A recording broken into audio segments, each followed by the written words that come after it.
Black Compass Media back live for another one. Shout out to everybody that's out there that's gonna hear this. Tone Bro checking in. Pose. Yeah, we back, man. Episode, what is it, 289? 289. Yeah. We back, man. Polo. Yo. Yes, sir. We in the building, man. First and foremost, hit the like, share this out. Yeah. Share this out, all that. Do all the good stuff. All that, man. First show in the Trump era. That's nasty work. Let me can I just say something just really quick to you happy stimmy guys. You $1,200, y'all went crazy, voted for this guy. You know, listen, I'm mad. I am mad. I'm still mad, but I'm not as mad as I was that week because my stock portfolio went up. My house is worth more. I'm actually okay, but there's a lot of stuff that's about to listen, man. I don't know. I don't. I'm not gonna lie though. That stock market. Yeah. Oh my gosh. God, boy, did I come up. What? Like, bro, within the hour, it started bubbling, huh? Yo, I know somebody that one of them, like my family friends and shit. He had bought like a bunch of Bitcoins back. Yo, you know, like back when Bitcoins came out, you know, during COVID, they like fake died down. Nigga bought some more. You know how much all them joints is worth right now? Mad bread. Oh my God. Went up crazy. I mean, so you know, so some of y'all brothers listen to this conversation and saying, I don't got crypto. I don't got a 401k or no stock. Yeah, well, I don't know. Collect guns, drink orange juice because it's about to get rough. It's about to get rough. I don't think I'm gonna be real. I'm gonna be real, man. Joe, I'm gonna be straight honest, man. Joe Biden fake was terrible. Like, no, I'm gonna be honest. Now, I think Camilla, if she would have had more time, like she also didn't get a full election. Like she got 2 months because this dude didn't want to. Yeah, I mean, he didn't want to give it up at the beginning. For that. Yeah, that's really like. Nobody's really saying that. That's what lost. That was the problem. That's literally it. This old man did not want to pass his seat up, and then once he got his ass cooked in the debate, that first debate where he was stumbling all over the place, he was looking bad. Yeah, Trump tore him up. He quit after that, but by then the damage is already done. I mean, and Biden came in there looking like a corpse that day. That was disgusting, bro. So it's like, come on, it's America, right? Like America is we're a very optics based like country, right? And this is a good segue into this next part. We're a very optics based community. You know what I'm saying? Like we all right, so we make people like if we playing like football at in the you know what I'm saying, at the park somewhere or whatever, right? And it's people that's up there, you know, you trying to decide who doing what. The person that looks like a quarterback is gonna be the quarterback. You understand? Like we are that nation. Like we gotta look a certain way doing shit. We can't just, you know what I'm saying? So this old corpse work, it didn't work. You know what I'm saying? Coming in at the 11th hour, trying to get something through, even though she raised $1 billion. You know what I'm saying? My opinion, she did the best she could, but hey, she did the best she could with 2 months. Yeah, man, she had 2 months. So that was disgusting. But I got plenty of thoughts on that. You know, I'm in the political multiverse of you know, proud, strong, you know, progressive motherfuckers. But you know, I will say that I will, because you know, as the people get in here, we know why they're here. We know why. We gotta hear from you guys. You know, we're gonna get to some of the things. Oh man. God, we're gonna have fun with that because the truth is boring. Right. And I know this is the one thing battle rap hates more than anything is like the boring truth. Okay. So the boring truth is, you know, and shout out to all of y'all because I see y'all in here. So I've probably seen all the blogs, I've probably seen all the stuff. Cola is no longer with Black Compass. You know what I mean? It's amicable, you know, the situation being that, you know, Cola's gonna do his thing. You know what I'm saying? Definitely, it came over here. You guys that I've been in the Discord and been a part of society for what 5 years. Y'all have seen what Cola's been able to do. You know, we brought him on. He started doing his thing with the music during the caffeine era, which we could more on that later. But he was able to work hard and gained a lot from being a part of this platform, and likewise, you know what I'm saying. And there's no sort of ill will or nothing like that. He's doing his thing. That's my brother. I actually was on the phone with him for about an hour and a half, and I think we only talked about battle rap for maybe 10 minutes. So it's like, that's just what that is, man. And we wish him the best. Now, real quick, because my phone, listen. Now, let me just explain a couple things. Last week was my B-Day, November 12th. Salute. Right. Me and Tone, our B-Days is right by each other. Yeah. 16, also, not to dampen the mood or nothing, my mom passed away a few after, my mom passed away literally today.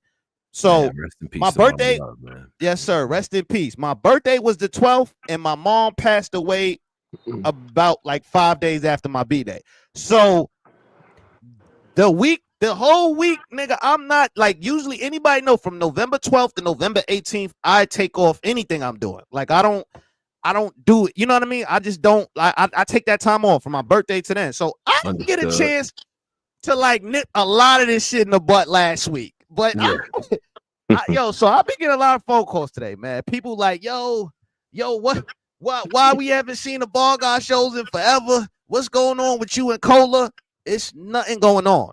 Cola didn't I see a lot of these rumors. They saying Cola messed with my girl. I don't.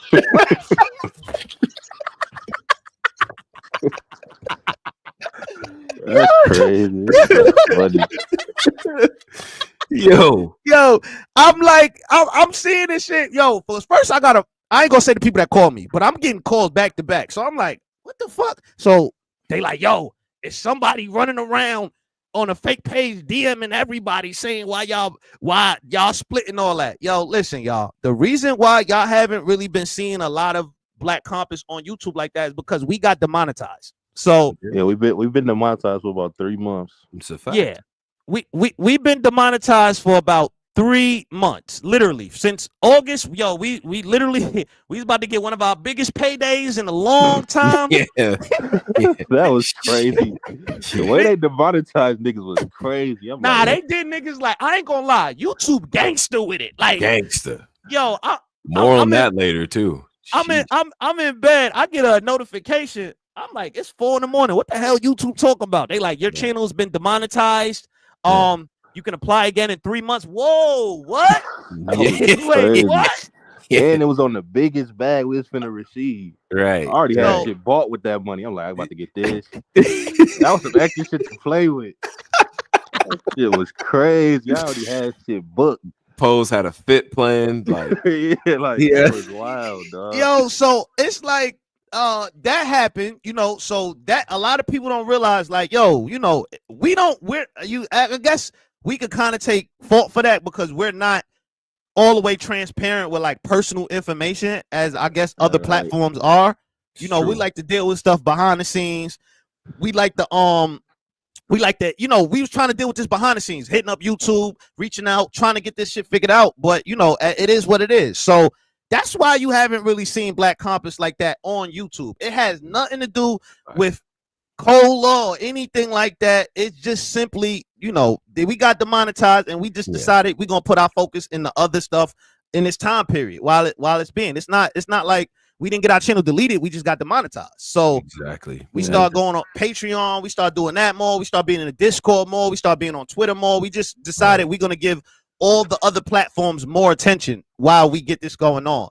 And that's a fact. And and then those of you, especially part of society that know us personally, my shorty's about to be 1 year old next month. I can't even believe it, right? So you know what I'm saying?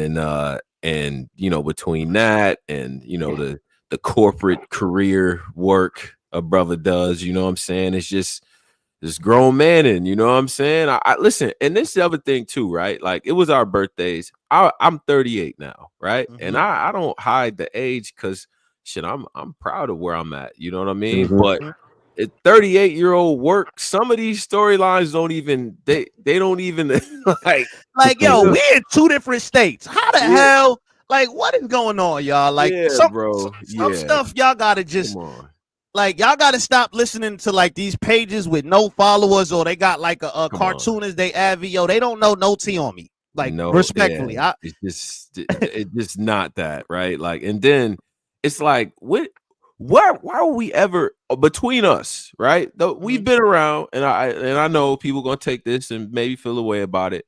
We've never had no issue with these joints to be going to ever. Yo, Pole, what? This just never been us.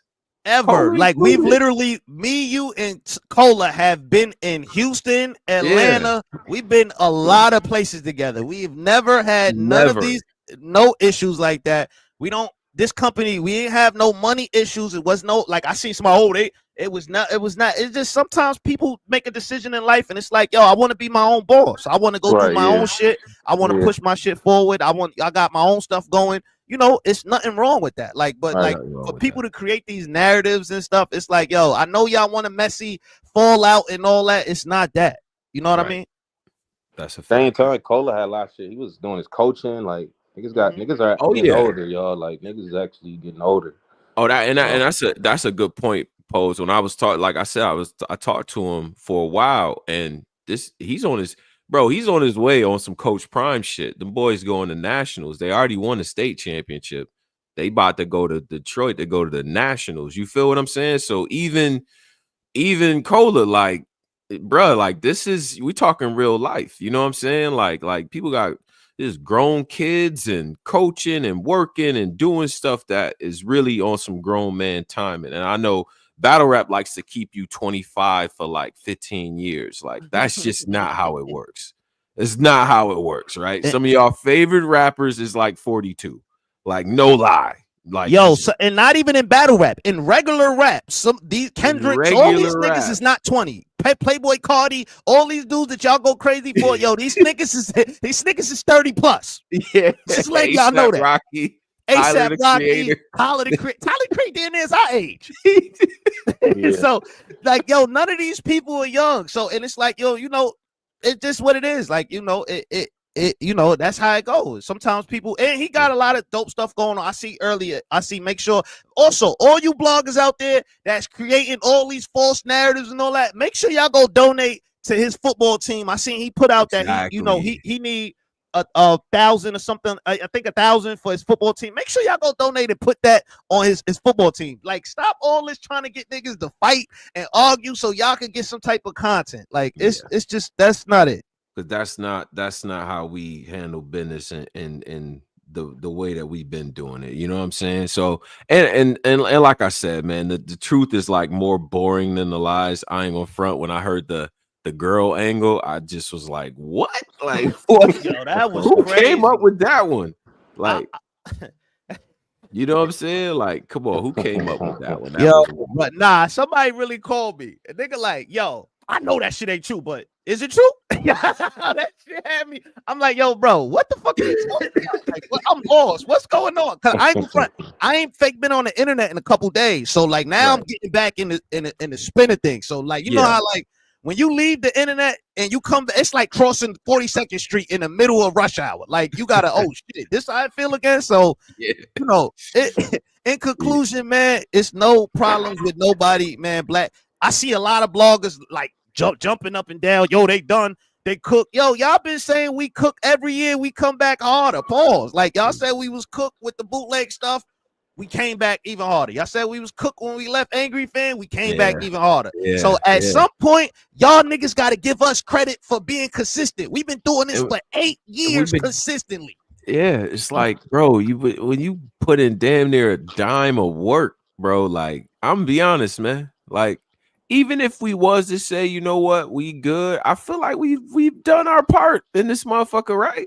We've done our part. We have new battlers, some battlers that y'all never really heard of like that or wasn't given the proper credit. They came up here and they got some of their best interviews up here. You know what I'm saying? I don't like, hold up. And I don't like how niggas is just, first off, dude, whoever put that list out for top bloggers, you stole all my layouts. Like, stop it. Yeah, like, stole your layout. I saw that. I saw that. Like, if you're gonna steal my layout, I think I should make top blogger for you stealing my layout, nigga. Like, if you're gonna steal my layout, nigga, I should make top blogger. That's one. Yeah. Two, it's just like, yo, like, yo, bro, like, y'all gotta stop it. Like, I feel like niggas be forgetting, like, yo, we did a lot for battle rap. Like, I know. Like, I'm talking about with interviews, with face-offs, with just algorithm lists that's been going crazy, just pushing the culture forward. We've been doing that. We've been doing that consistently for almost 7-8 years, consistently. Like, come on. I see niggas like, yeah, they finally fell off, y'all. I'm happy. Yo, bro, deal with what you got going on, man. Yeah. I just, so I look, we'll get to the things. But hopefully people understand that message. You know what I'm saying? It's all love. Go support the brother and his work and his channel, especially the stuff that he's doing outside of battle rap, because that's really changing lives out here. You know what I'm saying? And we'll get to the things for sure. You know what I'm saying? And I don't like this 2-month memory a lot of y'all got. Like, niggas been cooking from January all the way until we got demonetized in August. Like, January, Murder Mook, Hitman Holla, The Swamp, the Geechi we got all on the channel. Like, we've been cooking. Plus the new battler spotlight Jones. New battler spotlight. Like, you know what I'm saying? I probably interviewed somewhere around 32 different new battlers that's doing their thing now. So yeah, I feel like we covered the gamut in this motherfucker. Plus going to shit. You know what I'm saying? Like judging all of that. I mean, it's been a lot of work put in. You know what I'm saying? So, yeah. Listen, that's what it is. You know what I'm saying? So shout out to that. A lot of things going on in pop culture and in sports as well. Shout out to let's get to this Mike Tyson real quick. The Giants stink, and let's get to Mike Tyson ruining my childhood. Listen, I'm not gonna lie. I didn't. No, hold up. I didn't realize the Giants was tanking. If they would have informed me they was tanking a little bit earlier, I would have been. Now I realize I see what they doing. They're tanking. You ain't get the email that they was. I ain't get the email. I didn't know what that. When they first off, letting Saquon Barkley go is going to be a big regret. Nasty. When they make an all-time list of like biggest franchise mistakes, like that Saquon Barkley Jones gonna be in there, bro. That's just. But at the same time, though, if they really rebuilding, you got to rebuild everything. So I get it. But I tell you what, though. Tommy DeVito not trying to lose no games, Polo. Yeah, they gotta get him out of here. Sit him down. He always do this. We'll be ass tanking, and this nigga will start playing, and we'll go on a 6-game win streak. Like, yo, no, we need to lose. You don't need him randomly winning the last 5 games. Quarterback, like, what are y'all trying to get? You know what we trying to get, nigga. Don't do that. Point to your wrist. You know who we trying to get. Don't. Nah, you know Deion ain't letting that happen. Point to your wrist. You know who we get. He's not letting that happen. Like, he's going. Wait. Did he explicitly say that? He ain't say that. New York is on the list of teams. If Shador don't end up where I want to end up, we doing that Eli Manning rollout. Yo, listen, Dion. Eli Manning is white. You can with niggas, like, let's just be real. Eli Manning is white. He can do that and get away with it. If he bring his Cartier wearing ass to that and do the same thing Eli Manning do, yo, they're gonna fry him. Like, that's not a good idea. He said wait a minute. Wait 1 second. Wait a minute here.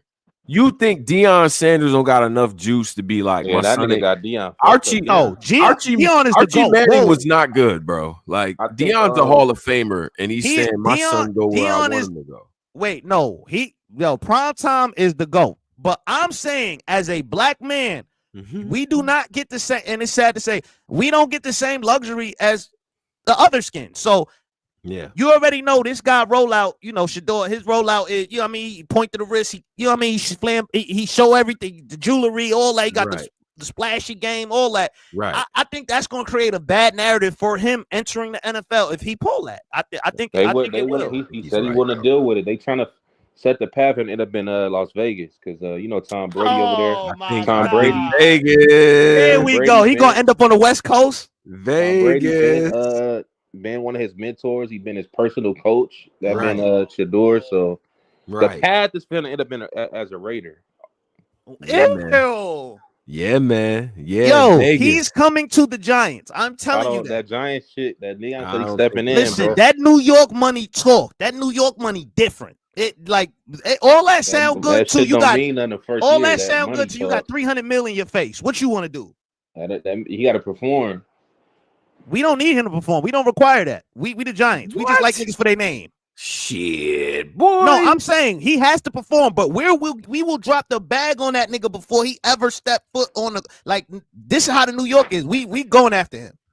And we got yo, I ain't going front though. Our rookies looking all right though.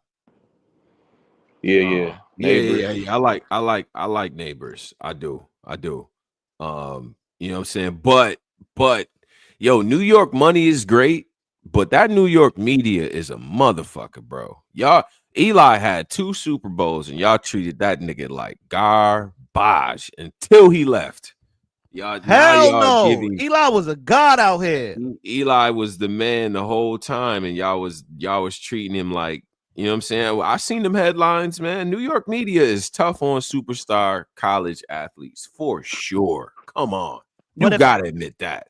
Like, come on, man. Yeah, but if I'm him, a lot of these, as you can see in the NFL, they're terrible with rookie quarterbacks. Like a lot of these programs, if you not coming out smoking off rip, these niggas do not they're terrible. What they doing to young, and a lot of these the development for quarterbacks is not that good. So I think if he does end up on the team, That's why Deion said what he said. That's what he said in the thing. He like, yo. Oh, he said a lot of these teams throw quarterbacks to the wayside if they're young rookie and they performing bad. Like niggas just. I agree. So he want him to go with somebody he already know. He already know Tom Brady. Tom Brady worked with Shador since he was in high school.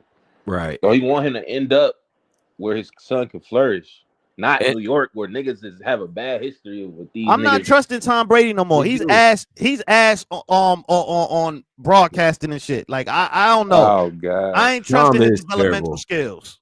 Tom need to go heel, man. This baby face rollout is not working, bro. He need to go straight heel. Yo, that pass was terrible. Yo, how did you not see that read? That's stupid. Like, what they gonna say to you? You got 7 rings, man. Like, talk greasy, because I know he be feeling that way, but he trying to be Al Michaels for some reason. Like, bro, that's not you. Like, talk regular. You know what I'm saying? Like, say what you be saying about these dudes. Like, you know what I mean? But whatever. But on the thing about quarterback development, it is bad, and you see the difference, right? Like Bo Nix out on the Broncos. He's had some terrible games, but they let him. He threw what 50 yards. That nigga just went. Bro, he threw 60 yards. That was a W too. It was weird, but he threw like when for they played 60 the Jets. Yeah, nigga threw on some 60 yards. 1941 football type of stuff, right? And like he's thrown mad picks, he's made bad reads, but he's been allowed to be that guy and develop. You know what I'm saying? Whereas like other quarterbacks do not have that luxury. You feel me? So it does matter about the team and the system and the coaches and all that. So I get what Deion's saying. You know what I'm saying? But not just he said, and that's another thing he said in that little interview. Not just Shador. He doing that shit with Travis too. You niggas better see get the shit together. Travis not just going anywhere. This is what Deion said. Shout out to Coach Prime. He said Travis got the first pick. Travis Hunter ain't just going nowhere. Who got the first pick? I think right now we do, don't we? Like if it ended right, what's the mock draft right now? Yeah, let's somebody show the mock draft because I think Bo Nix not that bad though. I ain't gonna lie, that he not that bad. Now he's gotten better, but he was allowed to have really bad games, and they didn't bench him the next day or throw him under the bus. They said like, the Jazz. Oh, that's why Posey pumping this. They ain't going to New York shit. Yeah, see what he doing? Like, my nigga, he not going to the Jags either. He not going to the Jags. He has no chance of going to the Jags. The Jags, I don't think so. Yeah, we're not getting. We're not getting neither one of them niggas. They gon' I'm guaranteed if we going to the Jags, that nigga what's the name gonna get him? Like, nah, we ain't doing that, brother. You know that nigga's I'm just prime. saying, like, wherever he go, he just got to make sure he in a good situation because, you know, like black quarterbacks do not get the same luxury, you know, as white quarterbacks. It is what it is. Like, that's a fact. That is a fact. He got to make sure he in a situation where he's being like they're guiding him every step of the way. They're not just letting him, you know what I'm saying? Like how they do the other black, like look how they do some of the other black quarterbacks. Like if they have a few bad games, niggas on the bench. Yo, Russell Wilson, get in here. Like what? And every other game, they like, well, is he overrated? Is he trash? My man Jalen Hurts still ain't getting no credit. Goddamn, we in a 6-game winning streak. You don't hear nothing about that. Saquon Barkley got y'all on his back. Respect, man. Whatever, man. He got y'all on his back.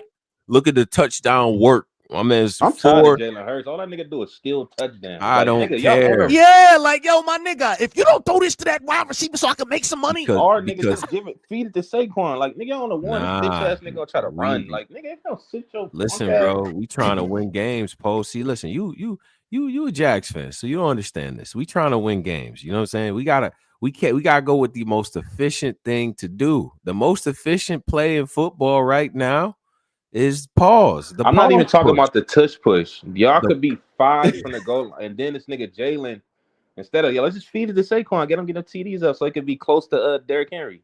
He gonna run it in himself. Like make him get the fuck out. He give me mad. Yo, that is funny. But statistically, right? Saquon do got a history of letting that, you know what I mean, like fumbling that ball, especially around the goal line. Yeah, we know, we did the numbers. You know what I'm saying? So it's more like a insurance. Like I don't know what this nigga might do. I mean, what's more efficient than the pause push, man? What's more efficient than that? I can't name another play. So shout out to the Eagles though. I fuck with Jalen. Yeah, man. Yeah. Now, anyway, yeah. Dude, let's get a battle rap. We can say to Mike Tyson all that for Patreon. What did you say before, right? What did you say before? You said YouTube is gangster. Oh yeah, so like YouTube is super gangster. Like I don't think people realize, like, yo, dumb niggas will cut your channel off, and then when you type to them, oh well, see you in 3 months. What? Yeah. So I'm telling you, yo, wait, you know, whatever money you had, like they take it's gone. It's gone. It's out of there. So that shit's crazy. So Hitman has put out on Twitter. Let me try to pull this up. But Hitman has put out on Twitter. He put out on Twitter. He said YouTube won't clear Hitman versus Geechi Gotti. So I sent the review. Shake of my head, sorry, but I don't know what's going on. So let me explain real quick, right? So how YouTube work? I dropped a blog on Polo, like breaking this down, but I'll do it again. It don't matter.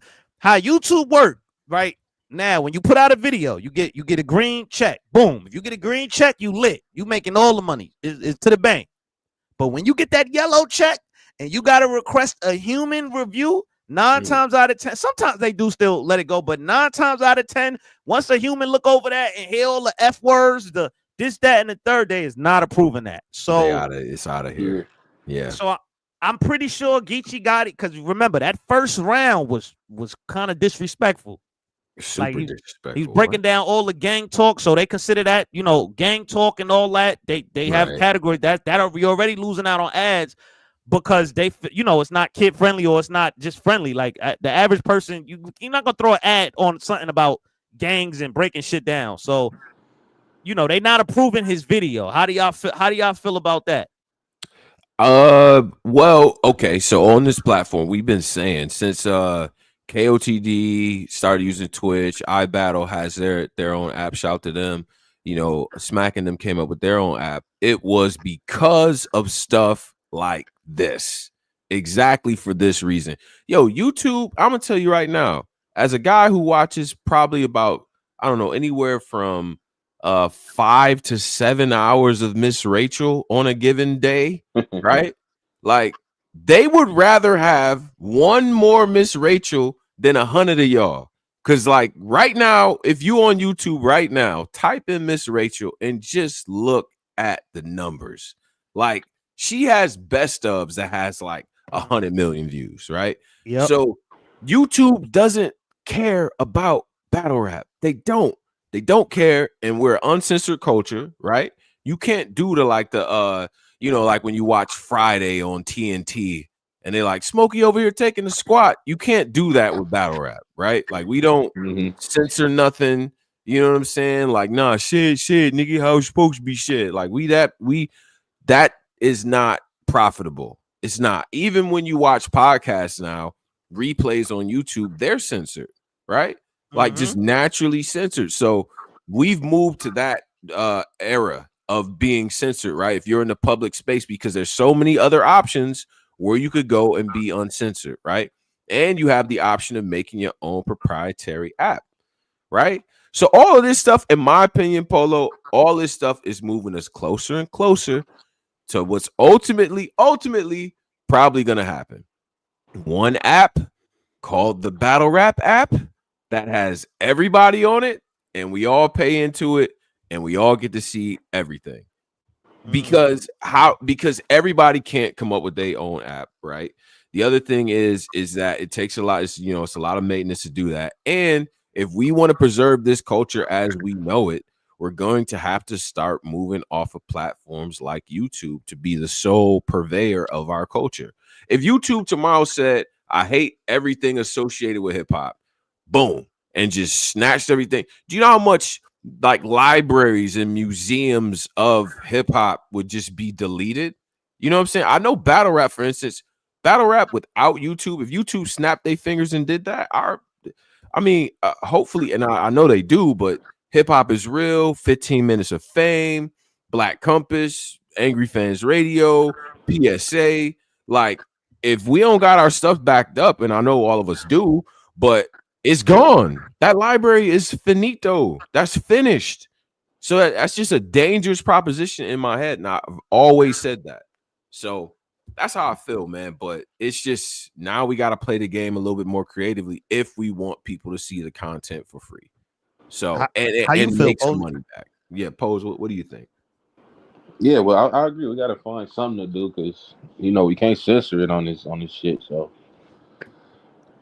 it's only enjoyable with the curse words and with niggas being free, having freedom of speech. So we got to find something to do with this shit. Well, I think maybe what they could do, I think number one, this is what I said. I said this in the blog earlier. I think what they can do, because YouTube pays attention to the first half of the video 9 times out of 10. What they can do is, it sucks to say, but what they can do is tell the battlers in the contract the first round. First off, they can reach out to YouTube, right? You guys have a lot of subscribers. Y'all get millions of views. Y'all know celebrities. Y'all can get in contact with YouTube headquarters. You get in contact with YouTube headquarters. You get a list of all of the words that flags the bot or flags the video from not getting monetized. And then what you do is with that, I think what they should start doing is incorporating that in the first round of the contract, saying that if you want a YouTube drop, this can't be in the first round. You can't say these type of words. And I think so it only pick up for the first round. Yeah, it picks up for like the first 20 minutes. So I'm just saying the first round because that's usually the first half of the video. So the bot picks up the first half of the video most of the time. Yeah, I think Polo, as much as I think that that's a good idea, bro, in this culture, we not good at censoring nothing. We ain't. You think Gotti not gonna want to say to use a bitch? But my thing is, dudes can't rap without saying crazy, derogatory, like nigga, like not. No, I don't think the bitch is a problem. To be honest, I think it's more so, the homophobic slurs, it's just some of the content. So I think they might have to, listen, man, niggas is rappers. Niggas got to figure it out. Like, you can't, you have to say some of these words. Like, what's the last battle you've seen where somebody didn't get punched in the head, somebody didn't get shot or threatened or called a bitch, or, you know what I'm saying, said I was going to shoot your friends and your fam? Like, that's just, I'm trying to even think of a battle that's not a compliment battle where two people didn't immediately start shooting each other. Right, like this is what we are. This is an aggressive, violent, macho type culture. Like we not about to. We got to hear these things. Use a bitch. Like we have to hear it. What if they put like a what's the little fight? What's the show they put out before the fights on Showtime? Like the prelims. Yeah, but what's that show called? 24 hours, 24/7. What if they do like a 10-minute, 20? Like this is just because it's a bot that tracks this shit. What if they just put out a 10-minute, 24/7 before the battle? This is just to trick the bot, and then get into the battle. Yeah, I said you know that what I'm saying? also. Like so it could trick the bot. Like okay, that's 10 minutes. They ain't said a curse word. Now you can get into the battle. Yeah, also like I said that what Frozen Bros when they did the power moves, and we're gonna get to that. When they did the before the battle, when they was talking to the nigga in the I said the nigga, when they were talking to them in the white background where Bros was talking to them, they need to put that in the beginning of the video. Like just put different highlights of that, maybe put that out there, then boom, like what Posey said, that'll probably trick the bot. That will probably trick the bot. Yeah, that could be a way to trick the bot. That's a good that will probably trick the bot and shit, because that's what really like it is when it comes to this. It's just when you go to request, they have like in a system that like bots that scan over your video or scan over whatever the first 10-20 minutes, and it automatically picks up when you say certain words. So they have to just figure that out. Okay, I get what you're saying. But again, man, all of these workarounds, all of these fixes are cool and it works. And I know people still want free content, and that's cool. But as long as people getting paid, people got to make their money back and make sure the show goes on and all of that stuff, bro. The app route seems the most logical way to go. It just does, man. I mean, there are other platforms that you could use, I guess, but the level of freedom that you have, you got your residual clientele coming in and supporting what you got going on. It just seems like the smart move to make, right? Give me a number. The entire battle rap industry. I'm talking about the bloggers, sure, who only do shit on battle rap, who only produce content on battle rap. The leagues, everybody, this entire battle rap industry. Give me a number you think this shit brings in a year. The entire battle rap industry. The entirety of battle rap? Like with bloggers and everything? Wow, everybody. like a evaluation on the business. And people that's in here, you guys could take part of this too, upwards of 600 in here. Okay, so how YouTube works is it's about the ad placement. So not like just YouTube though, too. I'm talking about Rap Grid, like everybody's league. I'm just talking about everything they bring. Oh, you mean in. Like how much battle rap bring in? Oh, battle rap bring in millions. I think it's a multi-million. I need a number. It's like multi-million for sure. I would say battle rap as an industry is probably somewhere around 2 to 5 million a year. Yeah, but that's a perfect number. I was gonna say somewhere around 2 to 5 million dollars. That's the bloggers. That's bloggers. That's events. No. Hold on. Wait, you mean like pay-per-views and stuff? The entire entire valuation of battle rap. I would say, yeah, I would definitely in the millions for sure. 2 to 5 million a year. I know for sure. I would say 2 to 5 mil. Yeah, I know for yeah. Crazy. If I'm adding up all the gates, right? If I'm adding up all the gates, all the pay-per-view numbers, all the all the blogging, all the content created and money that generates, the revenue that comes from that as well, I'm saying 2 to 5 million.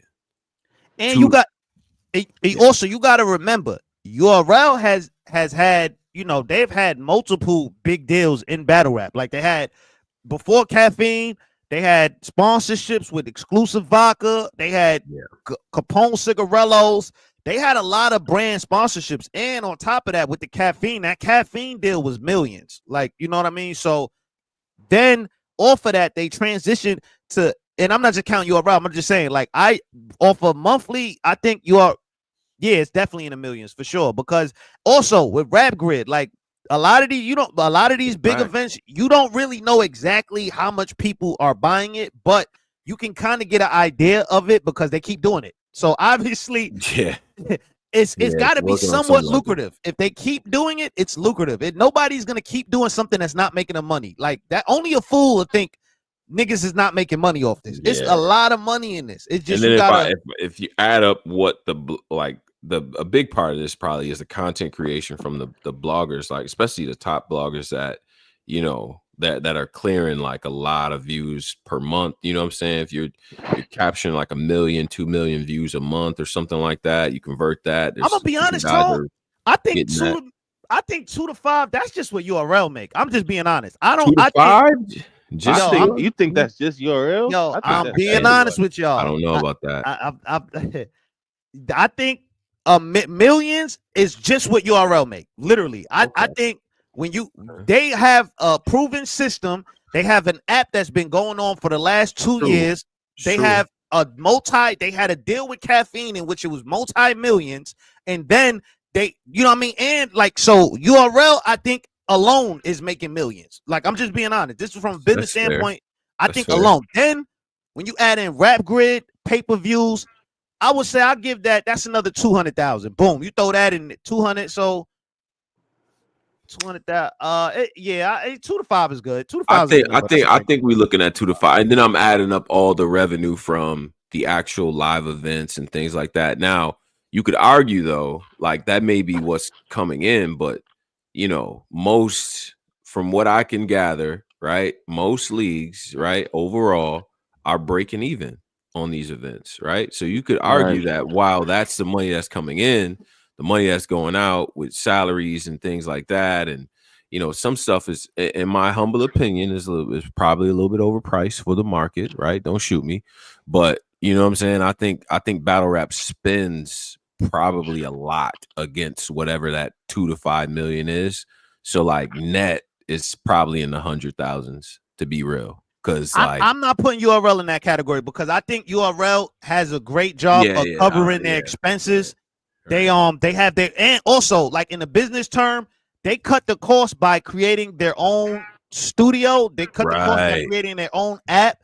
Like they cut a lot of business. Like I ain't going front. I'll give URL a lot. I know URL get a lot of slack, but them dudes is very smart businessmen. Like going from a capex to an opex, man. Shout out to my business majors in here. You know what I'm saying? I don't have to spend on a venue every time. I'm just paying for the operational expense of having one.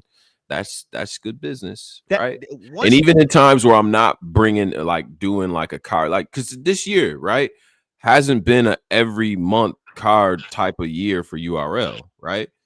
But I would gather to say they're probably, you know, from a revenue standpoint for this year, they probably came up better than most because of the app situation and because they're not like going crazy spending mad bread on venues. You know what I mean?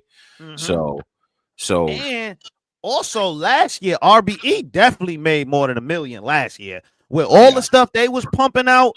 And the max out with that stream, RBE definitely alone probably made. They definitely probably made close remember with the blogs, with ARP blogging, with just all that, they definitely probably made close to $1 million. And remember, Hitman put that screenshot out showing ARP paid him $450,000. Yeah, that's he played it. What?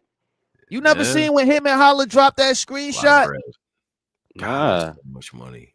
He gave him ARP gave him 450. ARP paid this nigga $500,000 for the battle. For what battle? That's why. So I think it was for maybe I can't really. I gotta go back because he dropped this receipt like about 2 years ago, a year ago, whatever.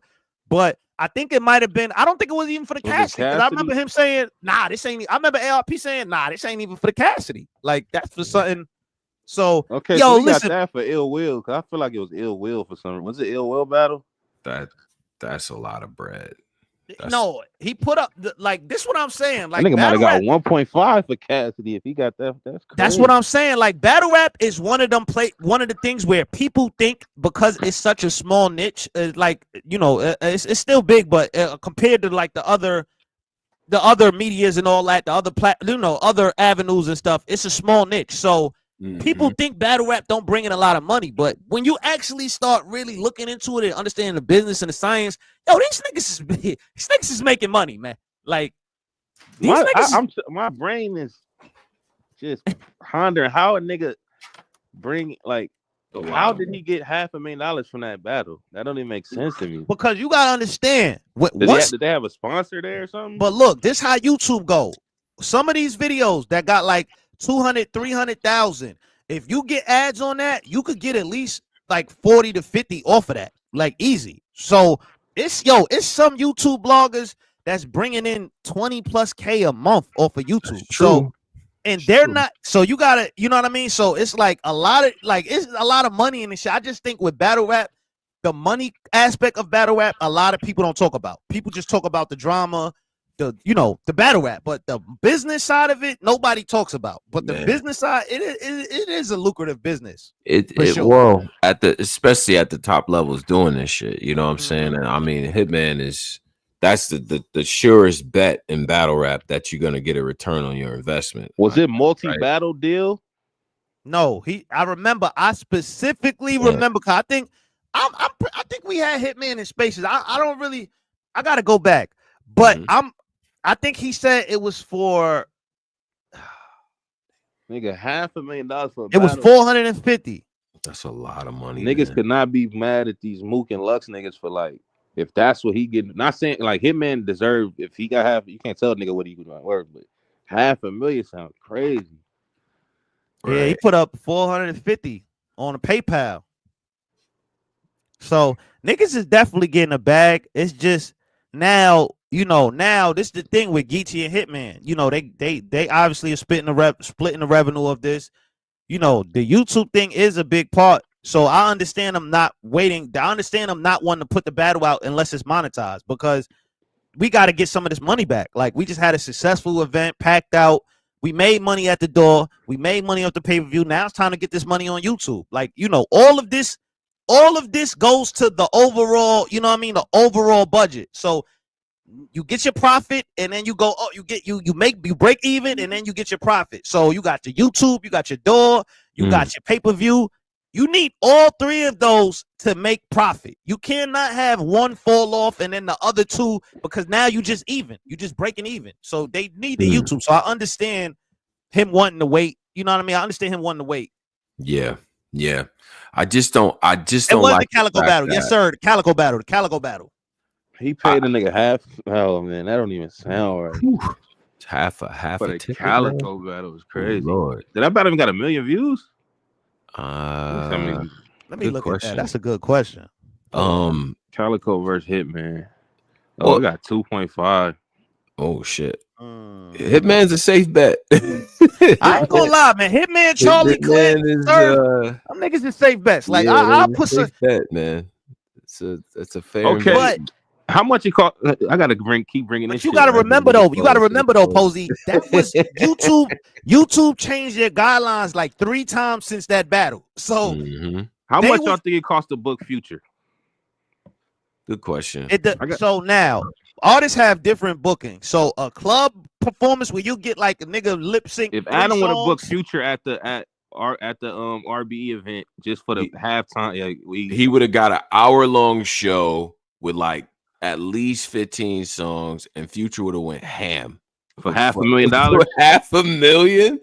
You might have got 3 shows from Future. Yeah, but see the difference. But hold on though. The difference with that is with Future, he performs at a concert. That concert don't really have replay value online, because now when they put it out, you got to go through the label to have the music playing, all that stuff. So it only makes you're gonna make that money in the building. With Hitman Holla, when you pay the battle rappers, that content lives forever on the internet. So you know what I mean? You could always make money from that. If you book Future to do a show, yeah, he's gonna perform. It's gonna be great. All the women gonna come out. You're gonna have a great time. But longevity, are you gonna be able to make money from that 6 months from now? Is niggas gonna care to be in a crib watching Future perform 6 months from now in the crib?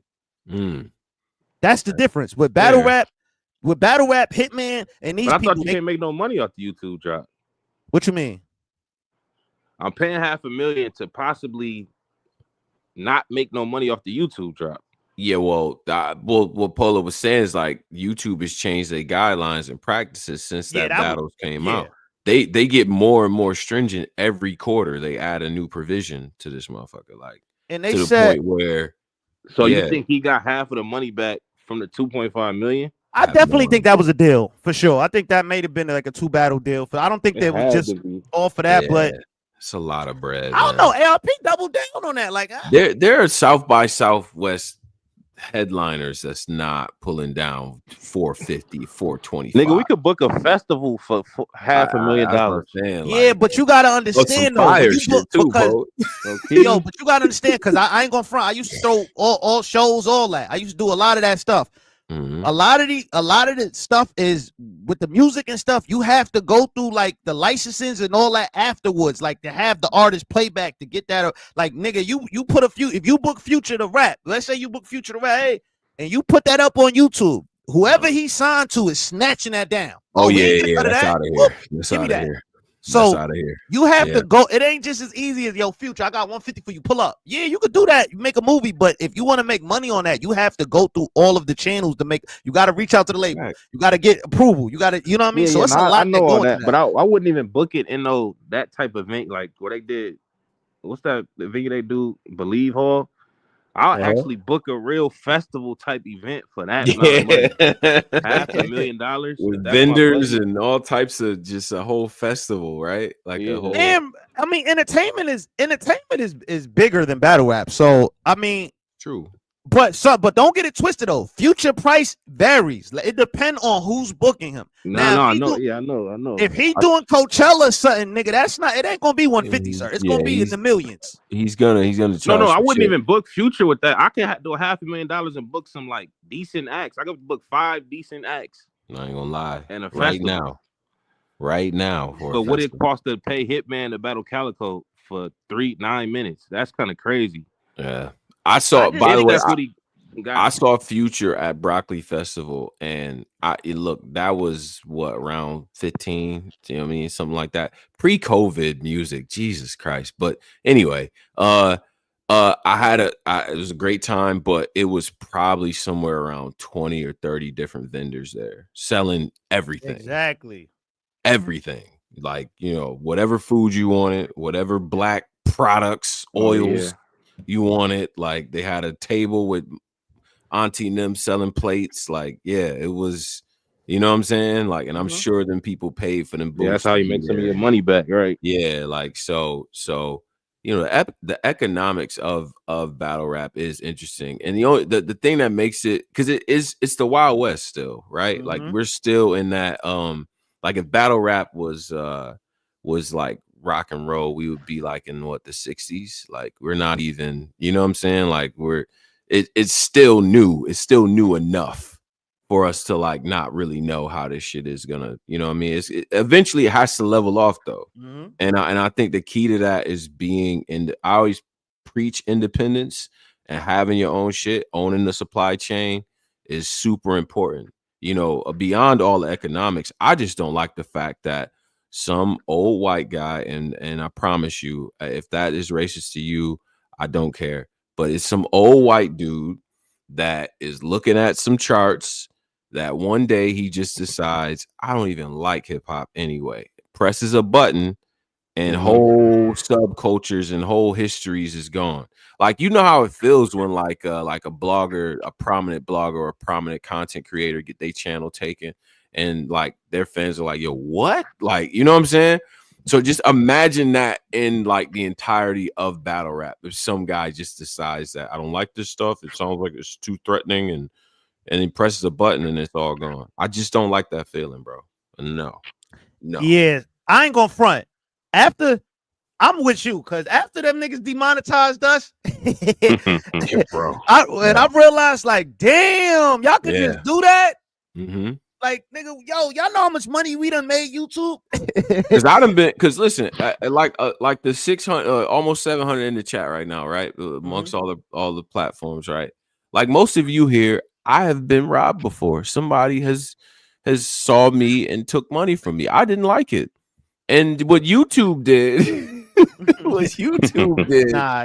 they did us like way nastier, because just like Polo said, like we get the notice late, like it was late at night, because Polo called me early before nigga even had a chance to go get coffee, and I'm up at like 5. So I'm like, yo, what's going on? He like, yo, son, they got us, son. Like, what? What do you mean they got us, son? Now they got us. Who? Like, where they at? YouTube. Like, oh man, come on, bro. What? Nah, that shit, man. But you know, listen, you live and you learn, man. Sometimes you know you understand from the mistakes you made before, and you know how to move forward. So I think with Hitman and them, they just gonna have to really, you know, they're gonna have to really just figure it out. You know, hey, like what you said, whatever happened to Coastal Rain? Why he ain't just put it out on Coastal Rain? No, I remember they had some type of, he had a discrepancy with them. Remember he had to take all the shit off of the app. He had a little problem with them. Yeah, it was like a I didn't know that. Yeah. Yeah, well, see, but and again, it goes back to I didn't know that. Instead of going through a third party that has their own motivations for what they want things to look like, let's control how we put out the stuff. Our culture, because see, that's the thing. This is the thing that separates battle rap from a lot of other subcultures. We are incredibly particular about how you show the content. It has to be right? Everyone's a pundit, everyone's a critic. And we don't care. Battle rap fans will tell you if something is ass. They will. And they'll stand on that. You know what I'm saying? And we expect for most of these organizations, right? They're mom and pop organizations, right? That just have maybe a veneer of professionalism, or maybe a few people that work professionally or whatever. But for the most part, this is like blue collar mom and pop stuff. But battle rap connoisseurs, we expect a certain thing. We do. We don't care how long everybody had to wait. We don't care about flight delays. We don't care about what the venue was talking about. They said the venue closed at 8. So, nah, man, we got 5 battles left. They better stay open. Like, we're that group. You know what I'm saying? So it's just like, because we demand so much perfection out of what it is, it's like we have to own our own masters, bro. We got to own the supply chain. We have to. Like, that shit is vital for this sport to continue to keep going, in my opinion, you know? How y'all feel about Uncle Rod getting kicked out the event? Oh, Lord. I'm gonna be, it's two things. Yes. It is Hitman event. Let's get that clear. It's my event. Even if we feel Hitman was doing some petty shit, it is my event. It's true. I'm gonna do the Hitman part first. Then we're gonna get I'm gonna say the positive things about this. Nah, it ain't nothing positive, but let's do this Hitman part first. Let me say this Hitman part first. Do it. Go ahead. Hitman did tell Uncle Rod, or his people told Uncle Rod a month ago, you gotta buy a ticket if you want to get in. He told him that a month prior to the event. He did tell him that. A month ago. Yeah, sure. It is Hitman event. If you don't want a nigga there, he's granted that. Right. Uncle Rod jumped on a plane and came anyway. I don't like this part. I don't like how you doing still this. give Uncle Rod, because I love Uncle Rod. Uncle Rod, he got wisdom. Like, he took accountability. Cool dude. I respect him for taking accountability in that interview thing. Uncle Rod still jumped on that plane and came anyway. He did. Uncle Rod found a way to maneuver. Uncle Rod was saying in that interview, like, yo, I do feel entitled. Uncle Rod found a way to maneuver, try to get on Rex list, try to get on Geechi list. After Hitman said, you got to pay for a ticket. You have to pay if you want to get in. This is what he told Uncle Rod specifically, or he had people tell Uncle Rod specifically. He did. Uncle Rod still insisted on getting in for free. Uncle Rod got through customs. They said, fuck it. He on Rex list. We can't do nothing about that. Uncle Rod got in that venue. Hitman let it go. Right. Uncle Rod insisted. Hitman kept seeing him through the night. He still let him through customs, whatever. You got in through customs, whatever, bro. Right. You got on Rex list. Uncle Rod insisted on putting out that camera because he felt entitled. God, I hate that word. He felt entitled. They kept telling you, bro, this shit. I'm Hitman. I already said you can't come unless you pay. First of all, nigga, you not paying. You found a way to wiggle in for free. I'm letting it go through customs though. Now you're gonna do what I told you not to do in part of the camera. You can't really get mad at Hitman for that. I'm gonna be honest. Okay. I'm gonna keep it all the way real. I did reach out to Uncle Rod to try to get an interview. I ain't gonna lie, I did. Yeah. I ain't gonna come back. Yo, I hate Uncle Rod. I say, yo, Uncle Rod, you got this shit jumping. What's up? Nah, Uncle Rod said he would do an interview with us and shit. It's just, he don't want to keep reliving this. You know, it wasn't supposed to come out. It came. Yeah. Nigga said, "Uncle, nah, yo, y'all gotta stop it." Yeah, I'm posed it to Hitman side. I want to do the Uncle Rock. No, okay. Let me finish the Hitman. Oh yeah, let me finish my point. Go ahead, Pose. Go ahead, Pose. I'm not mad. I'm glad Uncle Rock took accountability. Said I felt entitled. I think Hitman. I don't understand why Hitman is so mad at this nigga. Where he got on fucking thing with Whack 100 and squashed the beef immediately. When now he's taking what Uncle Rock said in the heart. Good point. That doesn't make any sense to me. But it is his event. At the end of the day, it's my event. If I don't want you here, I tell you to pay. You need to pay. He still let him go through customs. We got to put that. He still let him go through. Uncle Rock insisted on pulling that camera out. Shout out to Uncle Rock. We got love for y'all. We're not doing the Vada Fly. We ain't doing a recorded. I'm laughing at Pose. This coming from love. He said he felt entitled, and that's what he insisted on pulling that camera out. But now, go ahead, Tom. Sure. Listen. I'm gonna say this, right? So you got the Hitman part, and I don't disagree with nothing that you said, right? Definitely entitled to do what he do with his event. He's putting on the event. I get that. Right.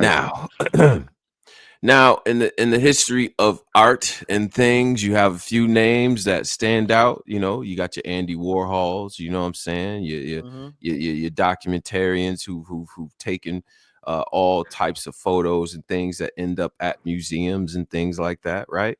You know, and in hip hop, you got people that were always ambassadors of hip hop, like, you know, like somebody like Fab Five Freddy. You know what I mean? Like, this guy was a big purveyor of the culture and help the people from outside the culture view it as art. Uncle Ra has a museum of battle rap since its inception. This modern day era of battle rap, it probably on about 4 or 5 multi-terabyte hard drives. You got the history of battle rap could probably be told from his camera lens, right? This is the guy that does this shit. He's been doing it for years. You know what I mean? Showing up in some of the worst, smokiest warehouses to film some of the classic work that we all enjoy today. From the interviews to the promos to the breakout, like, yo, did you hear what so-and-so said? He makes the content that people make content about. Between Hip Hop Is Real and 15 Minutes of Fame, that's the rooters and AP of battle rap. Meaning that, like, when you watch CNN or MSNBC or Fox, they take a lot of their news stories from what AP just put out, because that's the unbiased news source and it's everywhere, right? Right. Now, when we say this word entitlement, I think Uncle Ra has earned the right, dare I say, to be welcomed at any battle rap anything. He's had some even the legends, right? He's had y'all on his cameras before y'all was who y'all was, right? He filmed a lot of y'all classic moments on his camera. And to me, in my opinion, even before Uncle Ra showed up, knowing who he is and knowing 9 times out of 10, if it's a big battle rap event, he's gonna be there. Why you ain't pick up the phone? I know you got his number. Why not have somebody, or just have the conversation? I think it's enough. There should be enough respect there for the work that he's put in. That speaks for itself to say, you know what, Unc, I ain't seeing eye to eye to you, bro. Eye to eye with you, bro. So I really don't want you at this event. You know what I'm saying? But wait. The boss go through intermediaries. There's no reason to go through an intermediary. But Tone, to play devil's no way. To play devil's advocate, what the hell does any of that have to do with Hitman Holla? Well, then they said the boss said they told him a month prior, if you want to come specifically on Go Ride, you need to buy a ticket. It's what Hitman told me to tell you. They said they told him specifically, Uncle Rod, a month out, you need to buy. They sent out all a few media platforms passes. I don't know if we got one or not. So why not just tell them you can't come? I don't want you to be there. No, you're allowed to come. Like, you can't say, yo, whites only, black. You can't do that I'm not. I do want to give them some credit, because they definitely did reach out to us to do a face off. It's just the timing didn't really work. You know what I mean? It was just it didn't really work. But they but did reach out just to do a face off. Yeah. You can't tell somebody like you can't come to my event if you're paying. You can't do that. But I can't coming to the event as media is free. But if I don't like you, I could say I don't want to give you a free access to my event to bring your camera and make money off my event. I'm allowed to do that. It's my event. Yeah, 100%. I've never personally experienced this, but I know for a fact that there are league owners who are like, yo, if so and so don't even bother coming, you're not welcome. Straight up. You know what I'm saying? Like it was very clear that Unc was not welcome at the joint. But no one said anything explicitly to him. Why not? Why leave it? They did though. If they didn't tell him they ain't wanted the boss. If the boss reach out and tell you, hey, listen, you media, but nigga, you got to get a pass. I mean, you got to get a ticket. You ain't just gonna come in here for free. If she told him that a month in advance and he still showed up trying to get him for free, that's it. Yeah, he felt in. He already agreed. Like I was entitled. I knew that I wasn't allowed. He said he was allowed to come to an event as a regular fan, not media. Media is free access with itinerary. You don't get those privileges because I don't like you right now because I'm Hitman. Yeah. I'm gonna just say this: if I know that they're giving out media passes and I am 15 minutes of fame and I haven't been reached out for one of those, I'm probably just not gonna show up. That's all Uncle Rod should have did. Like we're gonna, but Uncle Rod's thinking from a content standpoint. Battle rap is a little, it be up and down sometimes. I could fly to this event. I'm gonna have all the battlers there. I can literally interview each and every one of them, and I'm getting 10 to 20 to 30,000 views on each of these videos. It's worth it. But if I was Uncle Rod now, let me say what I would have did. If I knew, I would have just parking lot pimp. I'd have played the parking lot. I would have went to the parking lot, bought the pay-per-view, put that joint right there, and I would, because I'm not coming there to watch the battles. I am coming there to watch the battles, but I'm also coming there to get content. So content is my number one priority. So I'm gonna play parking lot pimp. I'm gonna be in a parking lot, wait for the let out. I'm gonna go get some food, watch the battle, pull up there when everybody getting out. Niggas is not turning Uncle Rod down for an interview. You're gonna eat regardless. Hitman can't tell you outside the event you can't get interviews. That's a fact. That would have been another option as well. But y'all leave at the fact that Uncle Rod ended up getting in for free. He got through customs. He did. But then I heard that's why the face-off ain't happened, because I heard the face-off ain't happened with Rex because I think he said it because it had some issues with him or something like that. He said he ain't doing it unless like some shit. I could see Rex doing that too. Rex known for that too. But this is the thing though. He got in. Hitman even seen him in the shit and let it go. Right. Uncle Rod insisted. I keep bringing this back. Yeah, I don't like this voice you're using. Uncle Rod insisted on pulling that camera out. Yeah. When I let you through customs. I'm Hitman. It's my event. I seen you get through customs and I let you. Right. You insisted on pulling that camera out and still doing what I said do not do, even though I let you in my event for free. And you already know. Wait, so hold up. He watched the whole event, or they threw him out in the middle of the event? Like, no, he didn't even get kicked out. He said he left. He never got that. The kicked out shit is a misconception. He said he left the event. Why did he leave the event? He said he just didn't. He felt because Hitman did the Hitman like nigga, bitch. You know, Hitman getting that bag. Didn't I tell you not to? Yeah. So Uncle Ron was like, you know what? I don't even feel wanted here. I'm gonna leave. He didn't get kicked out the event. Yeah. So hold on. Let me just get this right. He went to the event. I know Hitman seen him a bunch of times. Wait, he said he's gonna dip, or he said the vibes in there, the tension was like so thick. Yeah, he said he felt like he wanted to fight Hitman. So he said, you know what? I'm gonna get him. Yeah. Oh yeah, because when Rex was coming off this getting off the stage, that's when he and I'm gonna say this, Pose. I think when you've been doing the shit that Uncle Ra has been doing for 15 plus years, it might be muscle memory type shit. Muscle memory, reflexes. Okay, Rex is getting off the stage. It's clearly not battle. It's not battle content. No one's gonna do anything with this moment anyway. So, all right. Oh shit, just reflexes, right? I'm shooting a jump shot. Shooting a jump shot for a motherfucker in the league is like Uncle Rob pulling out his camera after a battler gets off the stage. Yo, hey, I seen what you just did up there, yo. It looked like you got the first, but the second, blah blah blah. You know, whatever. You know, Uncle Rod. Yeah. that's just muscle memory. I don't think he was actively doing that to try to antagonize Hitman, which makes, to me, in my opinion, the turn up on Uncle Rod a little bit unnecessary, bro.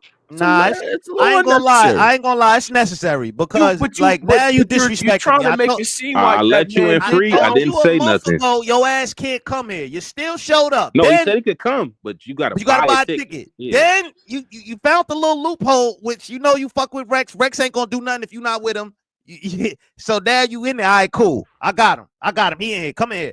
Then nah. I ain't gonna front. I understand Uncle Rod. Uncle Rod's a legend, but I also understand this new era. This new era don't give a damn about OGs. They don't. I'm just being honest. All, bro. They don't, man. It don't. So it don't matter what you Even did. OGs don't care about OGs no more. Yeah, clearly. Nobody cares about. Nobody respects like history no more. So it's like now you like. So nobody care about that. And also Uncle Rod, like the boss. He's not on Twitter like Uncle Rod don't be on Twitter like that. Like I be calling Uncle Rod like, yo, Uncle Rod, nigga, you need to put some clips out. What's up? Like I don't want to put all these clips out. What's up? He don't be on the internet. So I don't think he was aware that the boss was like in charge or running it. So when you hear from the boss, that could kind of make you feel away because he's not in the Twitter world. So he don't know the boss powerful on Twitter. Or she make moves. He's still looking at like, what? The boss? Why is she telling me this? So I think that was the issue. I think he probably waved her off like he waved her off because he ain't know her body. He ain't know like, shit, she the one putting this together. Like she the one helping out. She doing all this. So yeah, she's the event coordinator, which is to be respected. I get it, but I do think Uncle Rod should be able to get in any event he want. I agree with that too. I do think he should. Nah, but Hitman's guidelines. If it's my event and I'm Hitman, I'm allowed to like, no, you can't come in my event. I agree with that. Man, if I was Uncle Rod, I would have bought a section. I'd have went there. I was about to say, I'd have started on Hitman. What? I was about to say that the best business decision Uncle Rod could have did to get the shit back was just buy the ticket, go as a fan, just to show Hitman. Like, I'd have bought a section. Uncle Rod, I know you getting money. Uncle Rod, stop it. I do the math on these YouTubes. I know you getting a lot of money off this. So. You bringing in a lot of money monthly, nigga. I'd have bought a ticket. I'd have bought a section. I'd have invited Swave. We 15 minutes fame. We in this. Like we're gonna make this a movie. Yeah, he could have did that. They gotta make this a movie. See, I'm Polo. I respect the energy, but I'm with the total opposite shit. There's no way I'm even showing up. Like no fucking way, no way.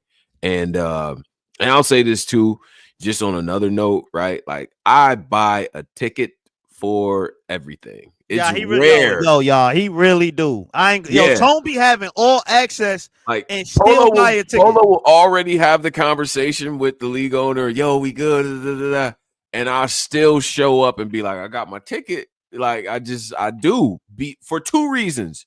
Number one, because I know that every league, and I'm counting everyone, every league needs that little whatever, that $50, $75 that I pay for that. Y'all need that money. I know y'all. You know what I'm saying? It's me.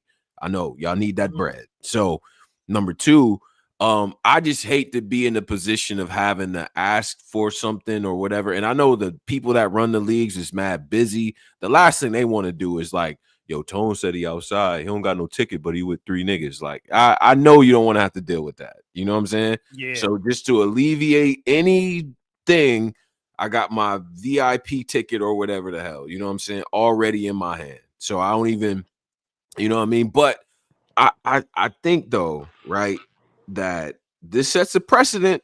I'm gonna be honest. Here's the repercussions for this, right? And I watched a blog. I watched a couple blogs on this that I thought were pretty good. And I'm gonna echo something that Easy said. Buy a fucking ticket, right? And this is bigger than the Uncle Ross situation. Bigger than Uncle Ross situation, which still I feel like both of them could have handled that a little bit differently, but bigger than that situation.